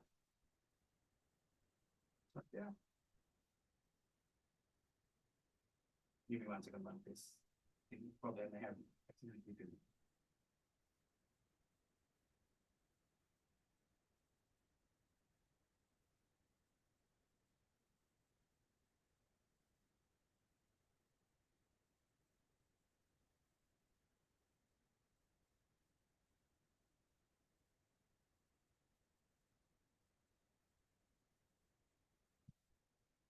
Right. Look at this. You know, this is our universe. Whenever you go out at night, of course, when you're in West Virginia, there's no light pollution, you should see the so Milky Way and everything clearly. Now, look at this reality. Based on science, how much we see in universe, you think? Roughly, normal matter is actually the world limit, only 5%. Out in this universe, 69% is dark energy. Dark means not black. Dark means we have no idea. Based on calculations, only mathematics win this game up to now. Only mathematically we have proven, because remember, Big Bang happened, it's a blast, happened once. Now what happened to the universe? It is speeding up. Okay, so now it's been proven, both using Higgs boson. I don't think it's just a mathematical concept anymore. So 69% of this universe is made of dark energy. We don't even know what it is. We have no idea. It's not dark. Dark we call dark because it's unknown. Then 26% is what? Dark matters. Now let me again try to spin your brains. Look at this surrounding. You are part of universe. How much you see right now, you think? 5%. Now what is that 5% statistical you think? That's a statistical error. Okay, so what's the difference between dark matter and dark energy? Dark matter is actually some particles. Dark energy is, of course, some energy unknown to us. They're different. Now, I think all those. Do we know dark matter? We know because this is the We way know they exist, but we don't know what no, they there are. is something called great extractor in the middle of a couple of galaxies. Remember, galaxies are free floating because of Big Bang, but they are rotating around each other. We don't know how it happened. We not me actually, based on astronomy. So we think there is something there. One more thing. Think about your Buddhism. We know there are hells and heavens, up and down. What should it be made of? Now also we know that in Brahma worlds, the Brahmas are living based on using what? Their own light. Why? They are probably further away from sun. But based on Sahasi Vinyana, Lokadhatu Sutta, there are 30 worlds or places or whatever you call it around sun. But the reality is this. The earth, based on modern science, is flat. Just like we believe World is flat. 500 years ago, we thought world is flat. Today we know it's round. Just like that, science still cannot understand what is real Earth is. We think it is flat. So it kicked in our previous experience because we have no idea what is up and down. Okay, so this is something I accidentally now. Look at this. That is what you see. That is what you see every night from your eyes. How many galaxies in this area? 2 trillion. That is just a fraction of the universe. Remember, Buddha said you not even pay attention to it. Okay, so this is the reality we are going through now. See how I told you, we are idiots. With all respect, as human beings, we are very poor creatures. Think too high of ourselves. I mean, if you are more you understand this, more you become down to earth. You become nobody. Why? Because who are us? Just sorry creatures. I mean, the only thing we have to save ourselves is Buddhism. Not even science. Science can explain things, but it can save us from anything. So excuse me, let me bother you. The Buddha said once the whole world universe so in the 6 feet sized body. No, that's different Bhante. Remember, he even refused. He was very hesitant to even explain Sahasi Vinyasana Lokadap Sutta. Why is the reason? That's a good example. Good comment. Why? Can you ever, first of all, even I personally think whoever asked Buddha to explain anything is kind of fool. Sometimes even Arhat Sadhu, I don't want to make him fool because he's much wiser than me. Why? Because what Buddha can explain? Buddha's vision, Buddha's understanding this world, because remember he had his eye vision was 1,000 times better than average human. What he see and what we see is completely different. So what he won't have to explain. What we see, of course, remember in what's that sutta, the no, not Rohitasa, the Kalakaram Sutta. Buddha explained his all. Remember, he said, if I say I don't understand what average human see, that's a lie. If I say I only see what average person see, that's a lie too. I should not say that because he explained whatever we can could understand. I mean, that's what I personally believe too. Remember, he tried to explain, for an example, remember how we explained the fetus to Ananda Thero? He said, Ananda, take horse hair and submerge it in the oil and shake it for 16 times. That's the size of a fetus. Now, what we try to explain there? The same. Because no one, yeah. Bante Suvadi, Hmm. Buddha is Lokavidu. Hmm. Lokavidu means Sankha, Sattaloka, Sankharaloka, Avakasaloka. Okay? Sankharaloka is, that is the thing you said. This is Avakasaloka. Yeah. Buddha realized Sattaloka, our other realms. Buddha recommend us to focus the Sankara Loka. But Buddha has explained the Avakasaloka too. when he But was we have to forced. focus on the Sankara. Yes, that is correct. But we should know Buddha Yes, has definitely. explained. Yes, Buddha have told that. But here, Yeah. this is the Avakasaloka. Yes. That the Rohita Sutta explains the Sankara Loka. This is a problem, Bhante. If our understanding of world is based on our own perception, how can I explain what I see to you? Because Buddha understood it better than anybody else, including science. For example, I don't have it here. Einstein was not good in math. And this actually extra. I'm going on a tangent. His best friend was an engineer whose name was Bezos. They were in Switzerland. So when Einstein, this is what we call special relativity, but I am explaining. He found it in about when he was 19 years or so, 1905. First, I value this more than what he found later. Okay, so he could not understand it, so anything. So he was taught math or what we call differential geometry by his friend. Eventually, 6 months before Einstein died, his friend died. He wrote a letter to his friend's widow. He said, your friend understood relativity like I do, because we probably discussed. Whoever understood relativity understood that this world is an illusion. So if you are attached to an illusion, never get upset or feel sad about anything. So your friend, he said your friend will agree with me. So don't feel sorrow, sad, because that's the reality is a perception. That's what he wrote it. You can Google it. The quantum science also saying it is illusion, right? So, I'm going to get there, hopefully. I'm going to rush. I don't know. The one day will probably kick me out. It's a lot of time. Anyway, so now, what is this line when you make this dot? Remember, based on, I think there's a, no, Tanha is a Sikkani. Sikkani is what? The thread. Now, what are those frames? Remember, Paksapachya Vedana, Vedana Pachya what? Tanha, it connect. Tanha Pachya Upadan. What is Upadan here? The glue. It put it together. That's how we see this conversation. Upadana Pachya what? Bhava. What is Bhava? The moving world. Becoming. Bhava Pachya Jati. Of course, there are two jatis, right? We see a person is moving at the same time what happened on this side. Let's see it. Yes, I am being, remember, when I see you, that means I is being created on this side. It's what we call two-way. Co-creation. Yes.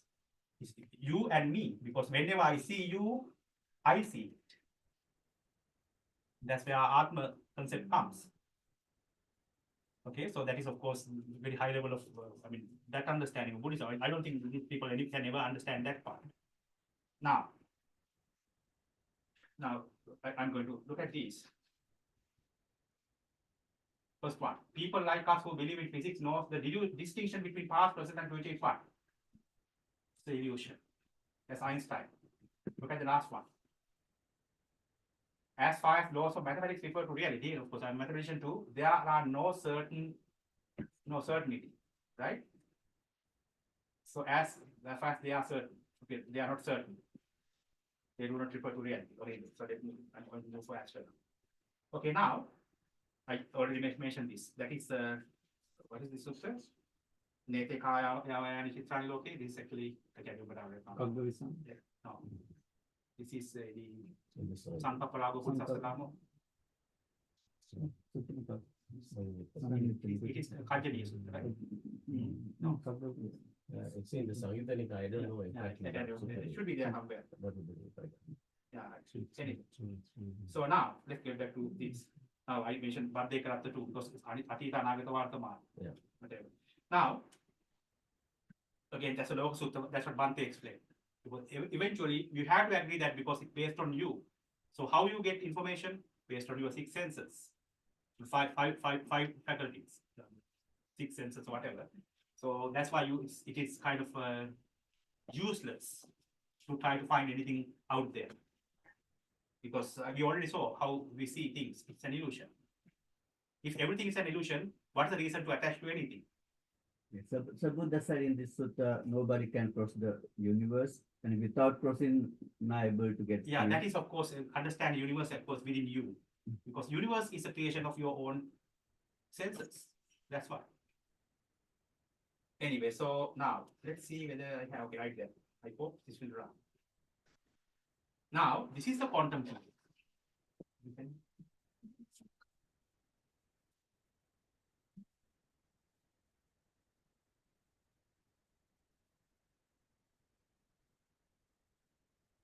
I think okay.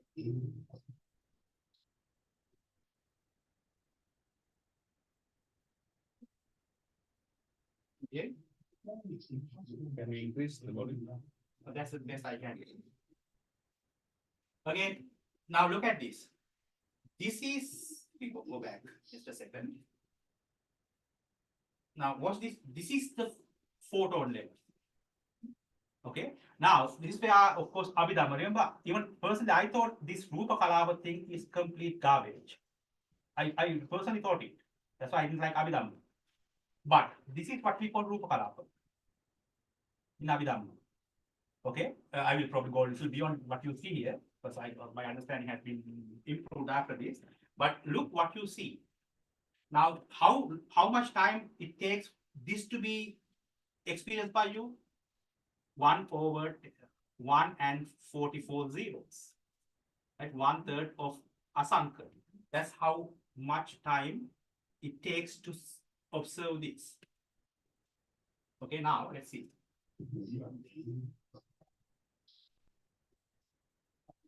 That's particular quantum universe.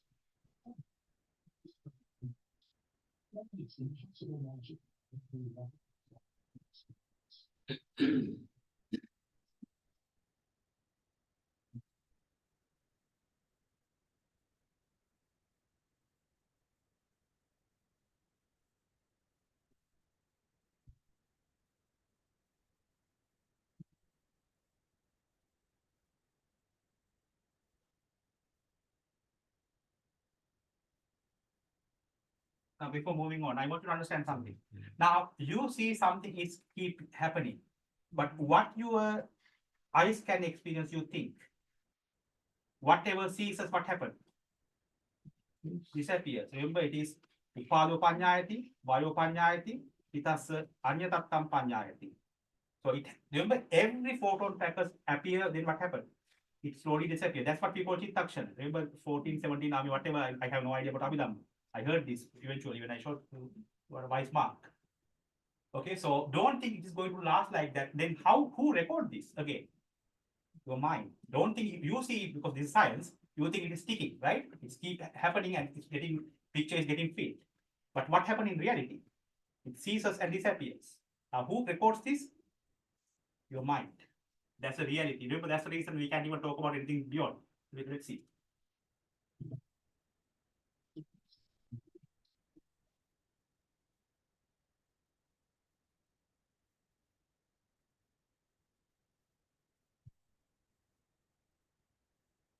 Did you hear again what he said? Can now we think whatever come to our eyes can see. Do you see everything comes to our eyes?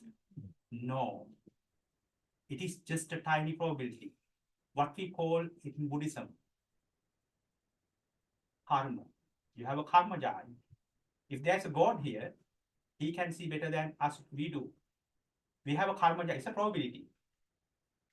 Okay, remember this is where, how many of you have heard the Katapunda Jnananda Thero's Dhamma sermons? He mentioned about quantum PIM. Remember, when he was here, quantum theory was not developed up to this. Even I talked to one day Dhammaji about it. Because even Neil Bohr said, if you understood what he found, he would never even think of finding it. He said, I don't want to find it. If I knew that this is going to be this complex, I would not have ever thought about it. I'm going to explain it in a bit. Okay, so what you see is whatever your eyes can capture, because you have, remember, avidya, karma, tanha, ahara. The world is created by those. Avidya, karma, tanha, and ahara. Because we have a human eye. So it's a probability, not everything. Remember, that's why we only see 5% of it. Remember that the answer came to that. It's 5%. So that's why he didn't bother to explain it. Now see how much time it takes.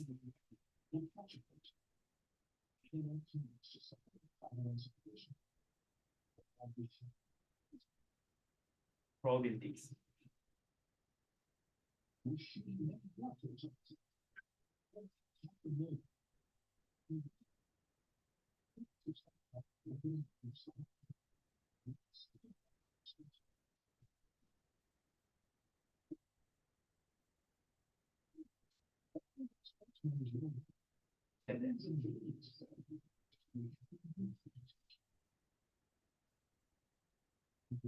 Now, see how much time it took to see a pizza. Now, again, think about this is what I want you to understand, because this is where I'm going to go beyond what I explained. We know passa takes about, these are biologically proven things, facts. Passa takes about 13 milliseconds. How much time one photon lasts? About 1/3 of an asanka, 1/41 and 40. So Namarupacha Vijnana. Vijnana is actually one of those energy patterns. So how much time energy packet lasts? Can it last for 13 milliseconds? No, even that's what Arhat will explain. So can you see a picture based on Nama Rupa? Science prove otherwise, especially quantum theory. This is where Einstein, remember Einstein said, I like to believe moon is there when I don't even see it. Look at it. Because remember, when you, based on quantum theory, moon is there, why? Because you look at it. When you don't look at it, it doesn't exist. And why it doesn't exist? Because moon is moon based on what? Your experience. And your experience is based on what? A probability. Based on, in Buddhism, it is what? Your karmaja eye. It is karma. Remember, everyone has a karmaja eye. Remember, we all humans experience the same thing because we have human eyes. If there's a dog, dog see dog eye. He has dog vision. Okay? So, now think about it very carefully. Can Namarupachya pass there? Because how much time energy packet lasts? I mean, that's where I think Abhidhamma shine. Because I have read Sutta Pitaka including Mahanidana Sutta many times. Of course, there are hints in Mahanidana Sutta about this. Because we try to explain it based on our understanding. I think that's the problem. We think, remember, there are some people who even, I think I have seen even online arguments. Some people think when you have Nama Rupa, you even understand what is inside, not even beyond person. Because they think Nama Rupa include even seeing the person. Okay, so can it be based on I saw? So what I can capture the photon packet. Now remember what I told you, Salayatana Pachya what? Chattayatana, and Chattayatana Pachya Passo. Now who created this pizza? Remember those photon packets, what happened? They lit and died. Just like Thoran in Sri Lanka. You know, those big things. Are those lights moving? No, they just turn off and turn on. But we see moving beautiful lights.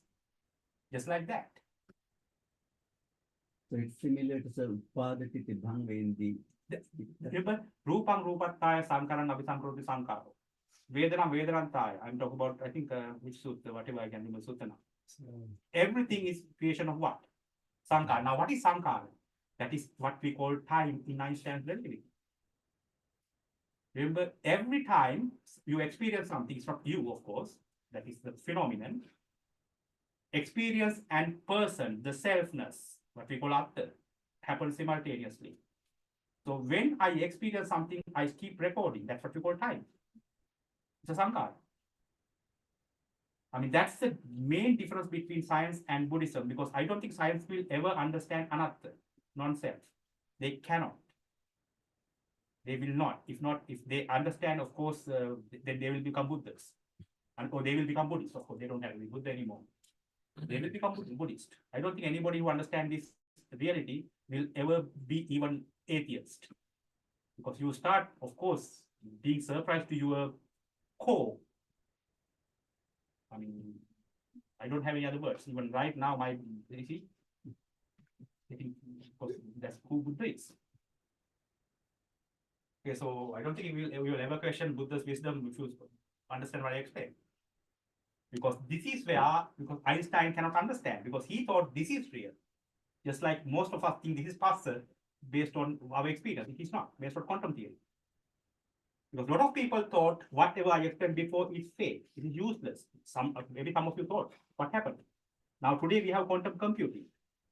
Now even bird migration, you know, photosynthesis, Prabha translation, even those are explained based on quantum theory today.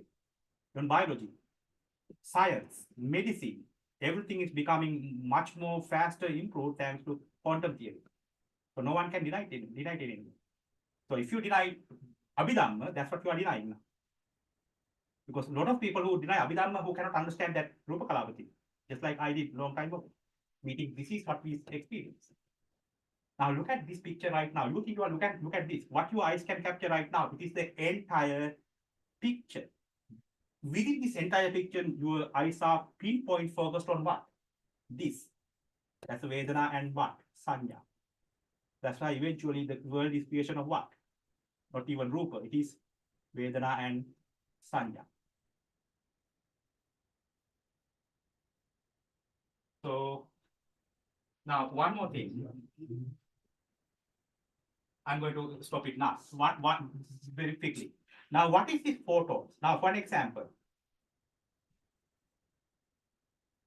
think about this light. I'm going to stop in 15 minutes, I promise. Less than 15 minutes. Look at this light. What is the energy, the light, if you consider the just simple light, it turned off and turned on how many times? 60 times, right? I mean, you may have heard this from other monks, actually. Sometimes even probably I may be the person who explained it. Anyway, now what is turn off and turn on means? Even though you don't see it, it turned off too. But what you see right now, only turn on part. So where is turn off part? It is probability. Okay, of course it is big. Then why in the heaven somebody only see darkness? Have you seen anybody say I'm always in dark? There should be somebody, right? Because it's probably 50-50. Why it never happened? I mean, this is one question science still can't understand. They try to kind of put it in the parallel universe. It's called multiverse now. Now, before in quantum theory, that's why I said quantum theory has jumped a long leap. Previously, we thought it is zero. That's what we call live and dead, 0 and 1. Remember, you call in even computer science 0 and 1. It is not 0 and 1 anymore, because this thing previously we thought it's just and this is live and dead. Just like you saw that wave, it can move any way now. How many ways can we move this way in a circle? Infinite. So that's what where the multiverse concept comes. There are infinitely many dimensions. So how many dimensions we experience? Only 3. I tell you, I'm going to make it much more harder if you can think about this. Challenge yourself. Now, the question is actually what happened to, that's what we call parallel universe. Now, what do you think really happens? That's where actually Niels Bohr said, I would not have even thought about it. The quantum jumping. What is quantum jumping again? What is this photon? We all know that electrons are orbiting around the nucleus, right? We have at least some idea about it. Everything is electron. Previously, we thought it is what? An orbit, just like solar system. Now, what we know now, in modern science, it is a cloud. It can be anywhere. That's where this happens now. That's quantum computing. Okay, quantum computers are 1,000 times faster today than this computer. 1,000 times. It can go much further. Now, this is the thing. So these photons are a product of what? When those electrons are jumping or switching the orbits, the energy level changes. That's when we see the light. Light is a product of the switching of those, that's what we call photon, light. Now, remember, there are certain levels, right, in atom. So what happened in the middle? So we see jump from here to here. That's what we call quantum jumping. That's what Niels Bohr could understand. What does it mean? But I'm going to stop this very soon. So just bear with me. I think this will be helpful to understand something in Buddhism. I will explain it after this. Give me 1 second.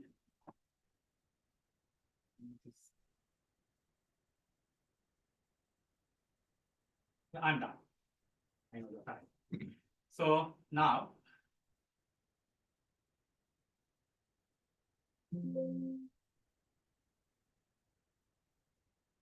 look at these. These are electron levels. So photons are the electron actually jumping up and not circle. Actually, this is a cloud now. So when they emit, when they jump, there is energy emit. That's what we call light. That's how we experience this world because of that light. So the problem is there are certain regions. Look at these regions. There are so many, right? Electrons have so many circles like that. So what happened between these gaps? We have no idea. Okay. So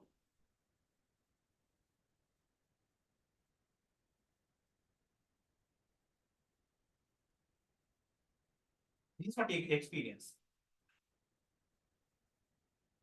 It's just like that.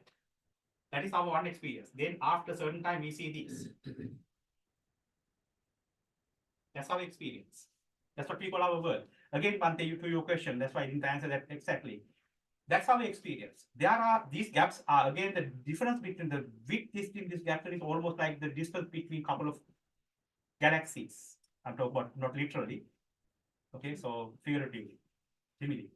So the gap between these are huge. Neil Bohr could not understand it, or he could not even explain it. Even today, that's a mystery. Except again, that's what I'm saying. Don't give me credit to any of these because I'm a fool too. I understand all of these thanks to who? You think? Buddha, Buddhism. So what happened in between? Because that is our universe, our world. So what do you think happened in between? We know there are pretas here. It is a very sacred place. There might be devas here because we don't see them. Where they live? Here. Now, not only that, remember, pretas and devas can see us, even though we don't see them. What does it mean? Their vision is kind of what? Overlapping with our world too. So they experience more than us. So what then why Buddha is Lokavidu or Sarvatmya? He doesn't have any gap. Now, good example is remember the Baka, what's that sutta name? When he went to see Baka Brahma, it's a Brahmani Mantra Sutta. Buddha challenged Brahma to what? Hide anywhere. Remember, Brahma hide Buddha every time Buddha found it, but could Brahma found Buddha? No, why? Because even Brahma has some spaces he cannot comprehend. Okay, so this is parallel. Remember, parallel universe concept is completely made up in science, but of course you can explain it using what? Karma, your universe based on your own perception or whatever you call it. That's it. I think I'm done. If you have any questions, I can explain further. Yes, sir. Yes, Bhante. Sir, the quantum science says everything is illusion. Not quantum science alone. So even Einstein said everything is illusion. Think about this way. Why Einstein said it's illusion? Something appears and disappears. Think about right now. Right? This frame, now that's what a lot of people understand even Buddhism. People thought, remember that's what called Passa Nirodha. What is Passa Nirodha? Remember what is Bhavana Nirodha? Bhavana Nirodha is actually you don't put it together. You forget Mandekaratta Sutta. According to Double's experiment, so the particle, when we're looking at particle, works like a wave, but when we're not looking, it's a wave. it's like a particle. It's a wave. Yeah. It's a wave. Yeah. So then it's not mean the everything is depends on consciousness or something. Okay, that's the question. That's we talk about science. Now, what is the difference between not only particle? That's actually not even before quantum theory. Even Newton even picked his own eye to prove it. It's actually Green. I think I can remember his first name. He's the first one who said light is a wave. That's electromagnetic beam.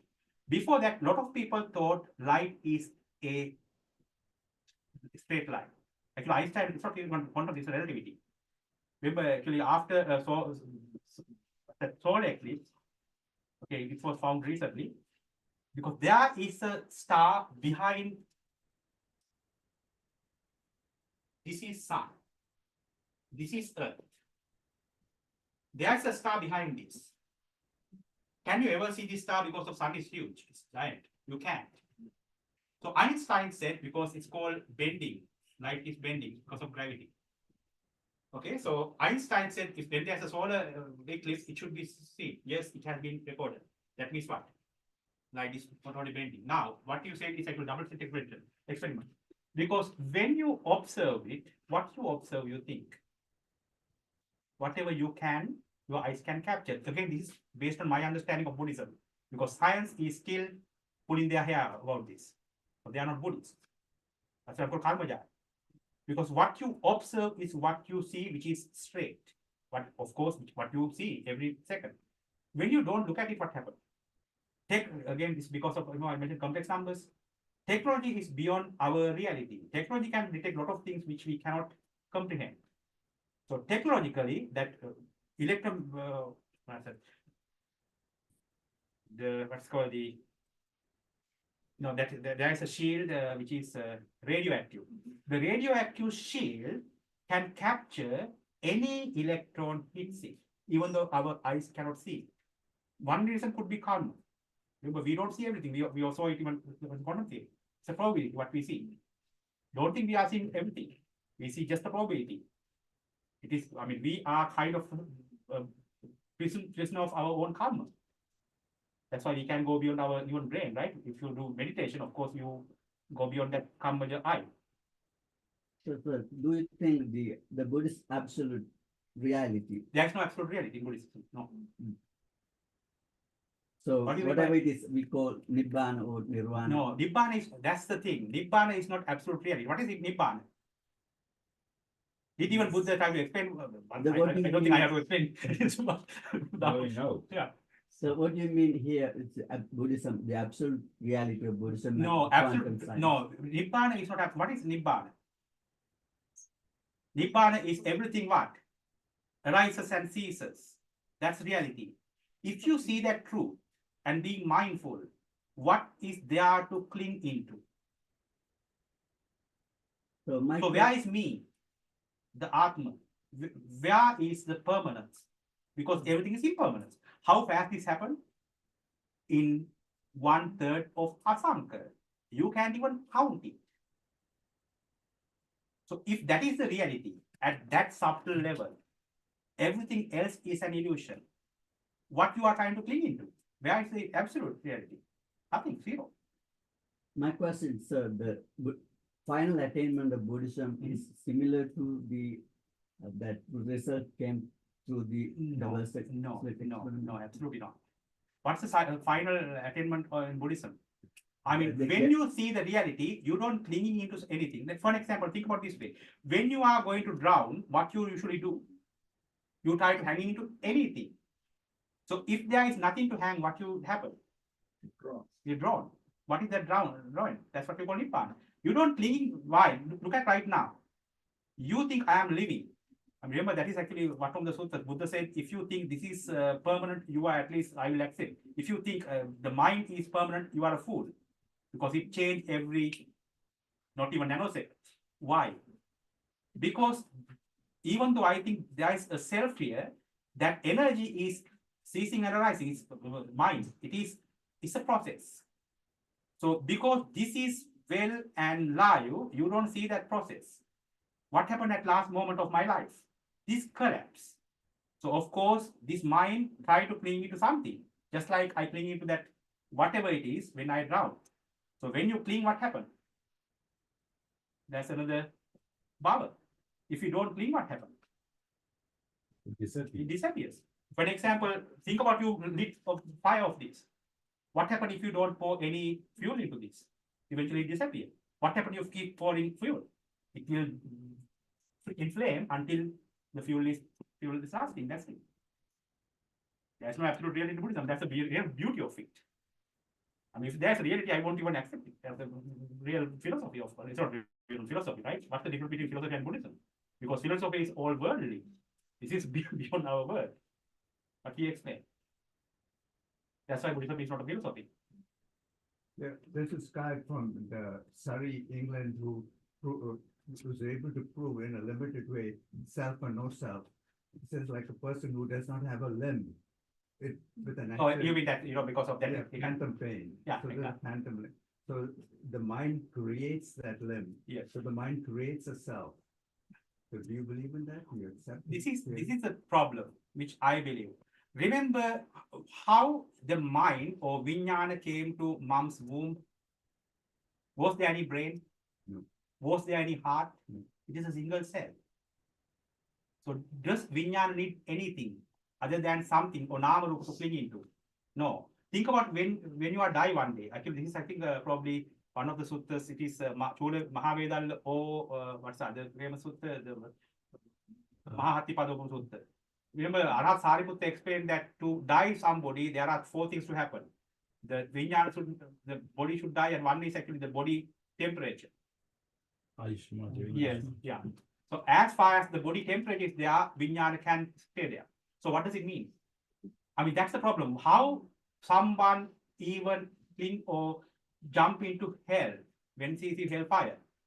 It is not hell. He is jumping it. What is it? That's sanya. So what happened? Because at that time, at the last minute of your death, you don't have a brain. Your eyes and your organ, your body is dead. You are on a free flow. So whatever controls you is the condition of your mind, which you train. So if you have bad thoughts, of course, you are going to jump into any trash. If you have good thoughts, I mean, if you have trained your mind, you are a control of your mind. You will never cling into that. So that's why, I mean, you can't even talk about it. Why? Because your Vijnana came to a place without any body. Vijnana live from a place without any body.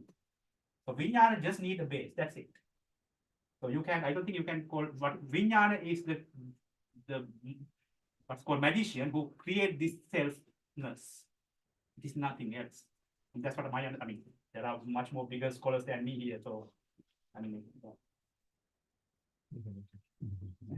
So first and foremost, thank you very much indeed. That is incredibly fascinating. So my question relates to the dichotomy between appearance and reality. I was just wondering, is that something that you are trying to underpin through the lens of quantum physics and with reference to Buddhism? Because by reference to the Nasanti Sutta that you cited very well, Nasanti Sutta in Sanyutta Nikaya, Nate Kamaya okay. Yeah. And also the Vedana Sanyutta in Sanyutta Nikaya, it is nice to say that the Vedana, the feelings are almost like the sky. It is always subject to change and move. So how I felt. But you have to be careful with feeling. Yeah. Because feeling is explained in Paticca in how many places?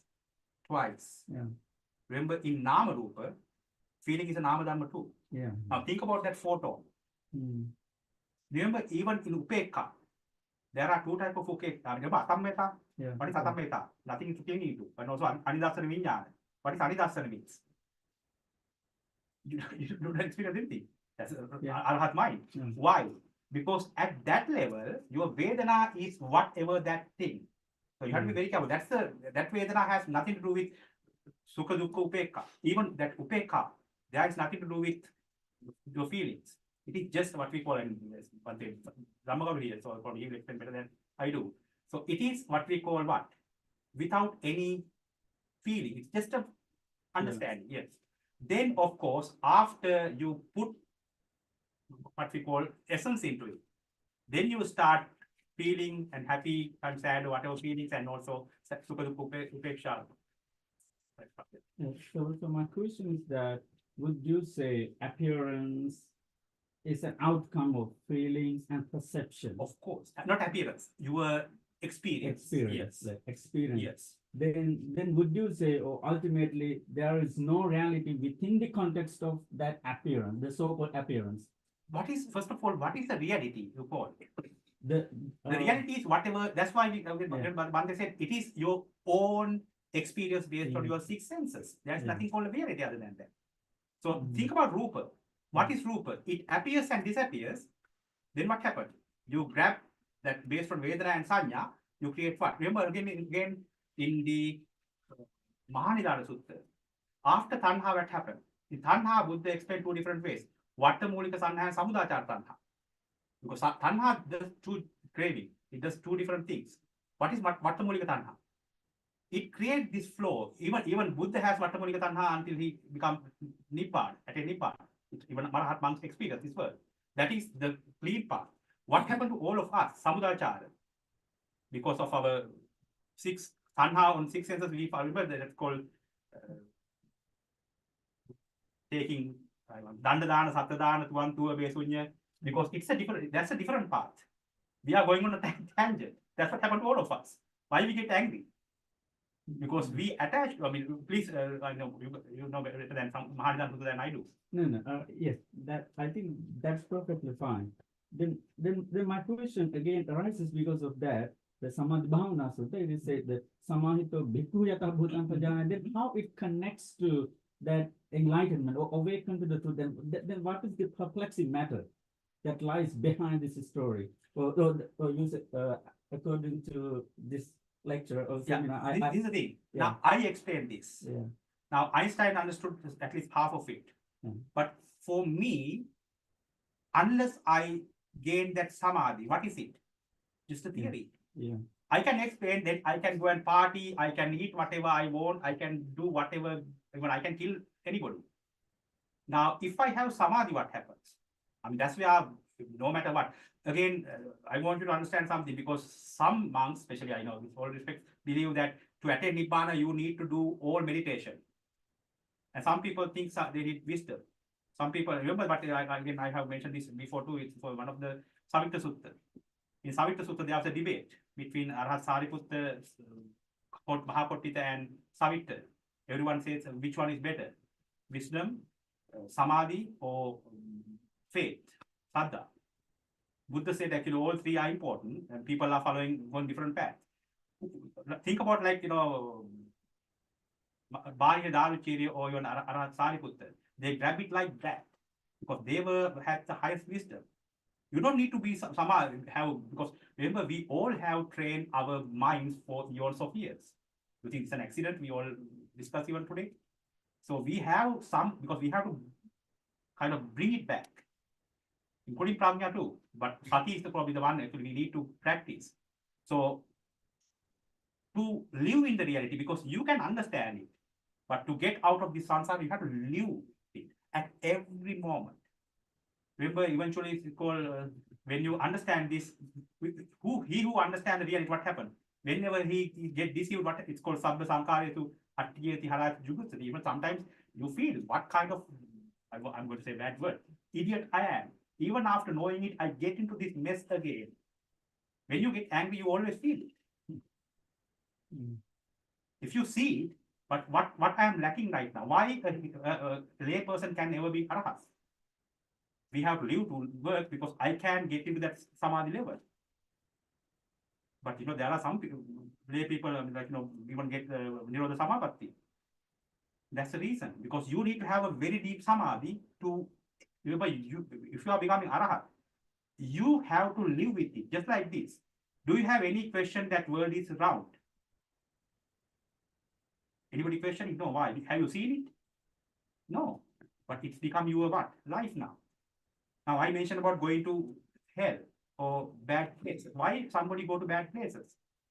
Remember, if you do, of course, meditation, I bet most of you do, you will start seeing your mind. You can see where you go. Remember, Buddha said, if you are getting in a sacred level, you know where you go. Why? Because you always see how your mind processes. You can see how your mind works. Then you know that you don't get into that kind of nasty mindset. So you will never go to hell. So without any doubt, you will never go there. It is a continuous process. So it is a condition. Just like, think about lighting a fire again.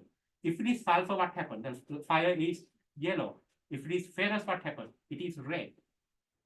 So different elements show different colors.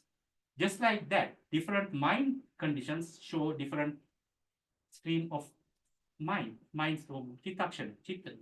Well, so for this reason, the Buddha said, then adhositam mamaitam paramatang etam mamasmi somyatati. Due to this lack of intelligence and lack of understanding of the self and existence, or we say, oh, this is mine, or this is myself. Yeah. There is no absence of self at all, but this we are present in ourselves.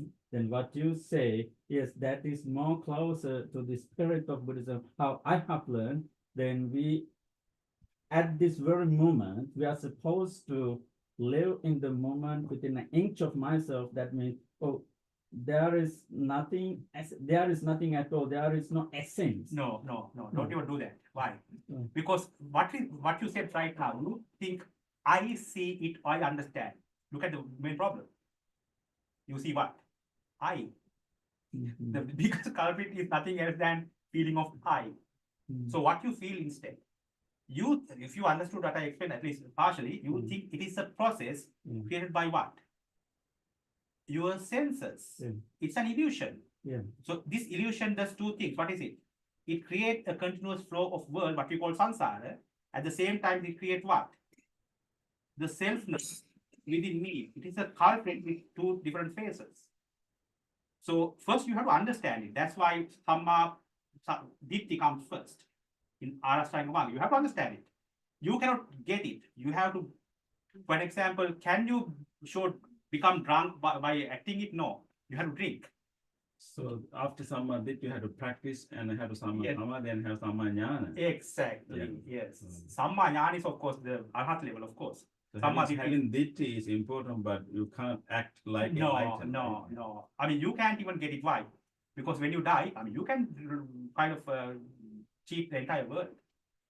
But when you're on deathbed, you're on your own. Just like, you can show that you have high education or high big job for your money, but you have to live in the reality. When there's trouble, you need money. You can say you are the billionaire. It's like some people say I'm multi-billionaire. But remember what happened in this country when they are in trouble, they didn't have money. So what you explain here, so we have to experience within ourselves to Yes. give samadhi. Yes. Because samadhi is, of course, sati is the most important thing. Remember sati? So then in that sense, could we say it is a handrail, kind of, that means these elements or Yes. these concepts, this kind of stuff, they are handrail to live in the present moment and digest the reality. But in conventional terms, I use. Yes. Yeah, This is the thing. practice. Remember, in Chaturanga Satya, there are dukkha, samudaya, nirodha magga. Nirodha magga. So what I explained now, remember, dukkha satya is hopefully, I mean, I don't want to mention this again. I don't know what you guys did, what you want to discuss because I just came from Sri Lanka and I just didn't see. Well, what is dukkha satya? Dukkha satya is not suffering, right? We all know that. Yeah. Dukkha satya is what we saw. Now remember, dukkha satya is called dukkha satya why? Based on what? Sankatanta, Piranartha, and Viparinamartha. What is Sankata? It's forming. What is Pirana? That's where the dukkha comes. Remember, it is anicca dukkha. That's where the dukkha is. Anicca dukkha. Why it is dukkha? If everything is an illusion and changing, if you're clinging into it, what is the final outcome? That's what you call Disappointment. Yeah, that's what we call apanihata samadhi, right? Animitta, apanihata, apanihata. Apanihata, yes. I'm sorry. Yes, sunyata, yes. What is sunyata then? If you see that it is ceasing and arising and there is no self to cling into it, there is atma, atta. That is sunyata. So maybe the Suttamaya, Chintamaya, and Bhavana. Now, what I explained is, of course, the dukkha side of it. The science can explain that, but it cannot explain samudaya, especially nirodha or magga that belong to Buddhism alone. Because in the Patisambhida Magga, it is anicca khatena, because it is vanishing and gradually decaying. That's why it is called anicca. It is gradually decaying. I will pass it to Bhante. So this is something similar. That may be Viparinam. There are many many meanings of anicca, not one particular one. Yeah. It's I mean, that's the other thing. You have to be very careful because, especially, that's why I think I respectfully ask you to read Abhidhamma, even though I cannot read it. Because then you will realize that, I mean, this is my 1,000 oceans combined, the Buddhism. I mean, I don't think you see it from Sutta. I mean, because I thought Nama Rupa Pacca Passa means the pizza. That's what I believed for a very long time. That perception completely changed when I realized quantum theory. Because quantum theory is much deeper. Then I was thinking, how in the heaven, Buddha didn't say this. Then, of course, I read the Milinda Panya. Then I realized that there is something. Then I was focused on Abhidhamma. So, sir, you emphasis sanya and vedana, perception and feeling. It is not an emphasis, Bhante. Remember, there are certain levels of course, I think Bhante Dhamma better explain that than me. When you gradually kind of improving in your understanding, it's called Sotapanna, Sakadagami, Anagami. What is Anagami people? Why they never cling into sensual pleasures? Because they don't see anything to be clinging into. Because there is nothing. That's where they live with Vedana and Sanya. That's why. So then quantum science mostly is perceiving the universe very they use to as the observable universe. So the universe even bigger.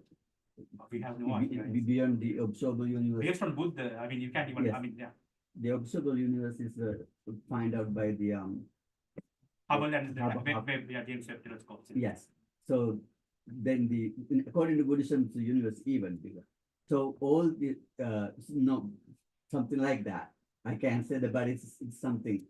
Then the perception and feeling. That's how we all know about this. Whatever we learn, quantum science or whatever it is. Then my point is the according to the Sanya Vedita Nirodha Samapatti, who at the enlightenment Yeah. ones Yeah. can attain Yeah. to that. So in that samadhi, they cease the perception and feeling. Yes, I think Bhati, the more better. Just like the fourth, after fourth, some jhana, right, man? After Arupa Jhana, they can attain to, only enlightened one can attain to. No, there are two types of samapatti. Remember, it's Arhat Pala samapatti and Nirodha samapatti. Yes, sorry. Yeah. Anagami one and enlightened one Only can. some anagami ones and some Not Arhat- everyone, definitely, Yeah. who has developed the Nirodha samadhi, samapatti. Yes. samadhi. They need to have some serious jhanas. Yes. Yes, my point is on this level, they cease the perception and feeling. Mhm. And Buddha also has mentioned the perception also depend on contact, phassa.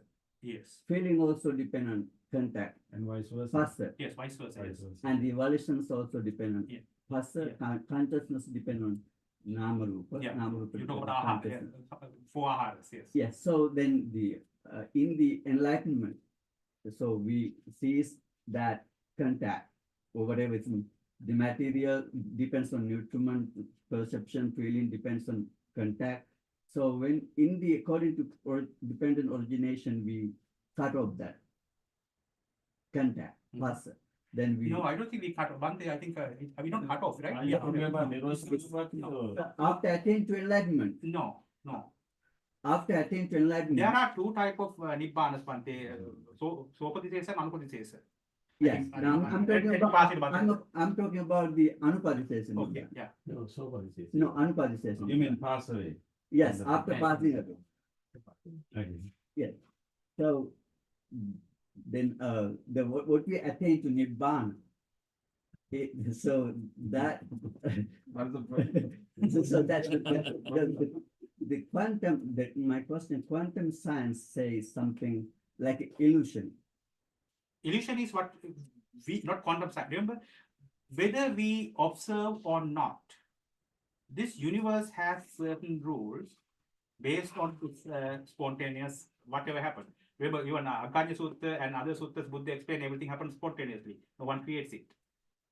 So it goes very well, aligned very well with science. So it is the nature of universe. You know, the problem is not the universe or the surrounding, it is us. So we experience something, we try to transform it to whatever we think it is, then we create a mess. That's the problem. Remember, it's called the what's that? Pabasara Vidam Bhikkhave. Yeah, Means you stop the mess. exactly. You- Yes. So what says in Nibbana is you stop the mess. Yes. You Yeah, completely go beyond. So the Just like going beyond the dimensions. You are living in different dimensions. So Albert Einstein said, when we're looking at the sun, we can see the sun. When you're not looking, it's not there, exists or not. Einstein is famous for this is a big debate between in Germany. Einstein, not Germany, actually in Munich, Switzerland, or in Switzerland somewhere. So they were debating about the reality because Einstein refused to believe whatever quantum theory because of the reason. Because Einstein's relativity is based on the fact that no one can go beyond speed of light. You can see the problem Einstein refused because his reputation is going to collapse during his lifetime. He's kind of cunning guy in that sense. So he didn't want to accept it. Okay, so quantum theory said what? What you experience is based on your own, it's a probability. So it is a natural occurrence observed by your eyes. So that's the reason. So you cannot say anything exists for certainty. For example, you see this as it is because that's what your eyes can capture. How do you know that there is another aura around this? We all know that any human being has an aura. Do you see? No. Think about even if you go to X-ray, you see everything, even your inside your body. You see? So do you see inside your body? No. That's a naked data. So which one is real? What you see on your MRI or CT scan, or what you see from your eyes? Yes, so quantum science guess or think the everything is empty or something like No, that. no. That's the other thing, because a lot of people think, even some Buddhists think there's nothing there. No, it is not correct either. Because there are matters. There is something. Then what the problem is, what we see is not what it is. You can see it is very aligned, well aligned with Buddhism. You don't think quantum theory says there's nothing out there. No, it is, there's a lot of things out there. But whatever out there, just simply rising and passing away. Exactly. We have no idea. It's a process. happen naturally. Okay, we are, this is actually my personal belief, because Buddha told us never to think of how we even created. I think at some point there was a spark, just like wildfire. Our mind started, we start thinking, so we are going. Thank you so much, a wonderful lecture. What I understood is Buddhism is still beyond the quantum science. Of course. I would have been a big time, yes. Now, this is a good problem, Bante, because you are the future of the Buddhism. Now, think we are the science, you saw how we are science is. Unless you can explain Buddhism based on this level, and why I think I told you I don't like to even explain this. I try to live peacefully and die one day silently. That's my wish. Because he always bring me to this. I'm a Bante. So why you need this? You can see where science is moving. When science move to this level, unless Buddhism come to explain things at this level, what do you think will happen to Buddhism? Whatever happened to Christianity? I know even Arthur C. Clarke said by 2050, right, all the religions are going to go away except Buddhism. But you think we are ready to save Buddhism at 2050? I don't think so. I thought that I don't know anything about but I thought I read that the decline of the sasana depends on the behavior of the elder monks, the middling monks, and the younger monks. That's true. That's true. I don't know. No, this is the problem.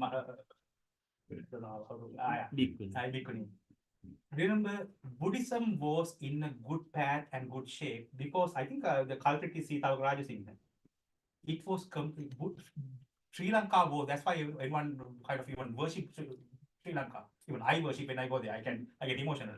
Sri Lanka was the protective place of Buddhism. There was a king in Sri Lanka. He turned his for a religion because he killed his father. The monk said, "No, we can't do anything. You are going to hell." He was straightforward. He got mad and he started killing everybody. He destroyed Buddhism. After that, all the monks, because they were killed, even I think a lot of religious texts were burnt. So everyone started becoming like lay people. They hid those textbooks inside trees. So Sri Lanka was without proper Buddhism for I think 200-300 years. What we call Ganinanse. There were monks who were not even real monks. So Buddhism was at that sorry level at some point in our history. Remember, Sri Lanka is a protective place of Buddhism. Now it's, I think we can see, Dhamma is a good example. This understanding is beyond my variation. So it is getting back. But the problem is, remember, there is something parallel developing as science. A lot of people question everything based on science now. Remember, Buddhism, as I told you, Buddhism is way beyond science. The problem is how many people understand, especially our monks understand science. That's a big problem. Because remember, the society is getting dumber, of course, more foolish, right? And there is technology coming. Everyone wants proof. So we can say something, but people have to follow.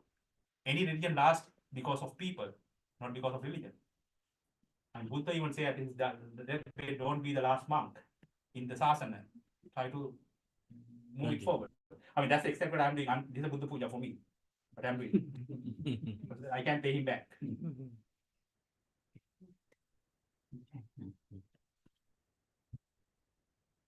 Thank you very much. Yeah, we appreciate you without Thank you very much. You It should be is having a really Buddha puja. Thank you. Yeah, you should be still having class, but I appreciate The thing is, actually, when I explain Buddhism, everything And we appreciate your dedication. Thank you very much. And also, thank you. and also the nona behind it. Very well happy. I'm sorry if I make any bad words or And anything. also, all the monks bless your daughter to Thank you. get well. Okay, so then thank you very much for everybody. So you can take a break, 5:30. So then, no, we can start 6. Chanting, right? Yeah. But we don't, after chanting, we can start discussion. Like yesterday. Yeah, like yesterday. Yes. We can have a break Yeah, little little and break and come back to meditation hall at 6 o'clock. yeah.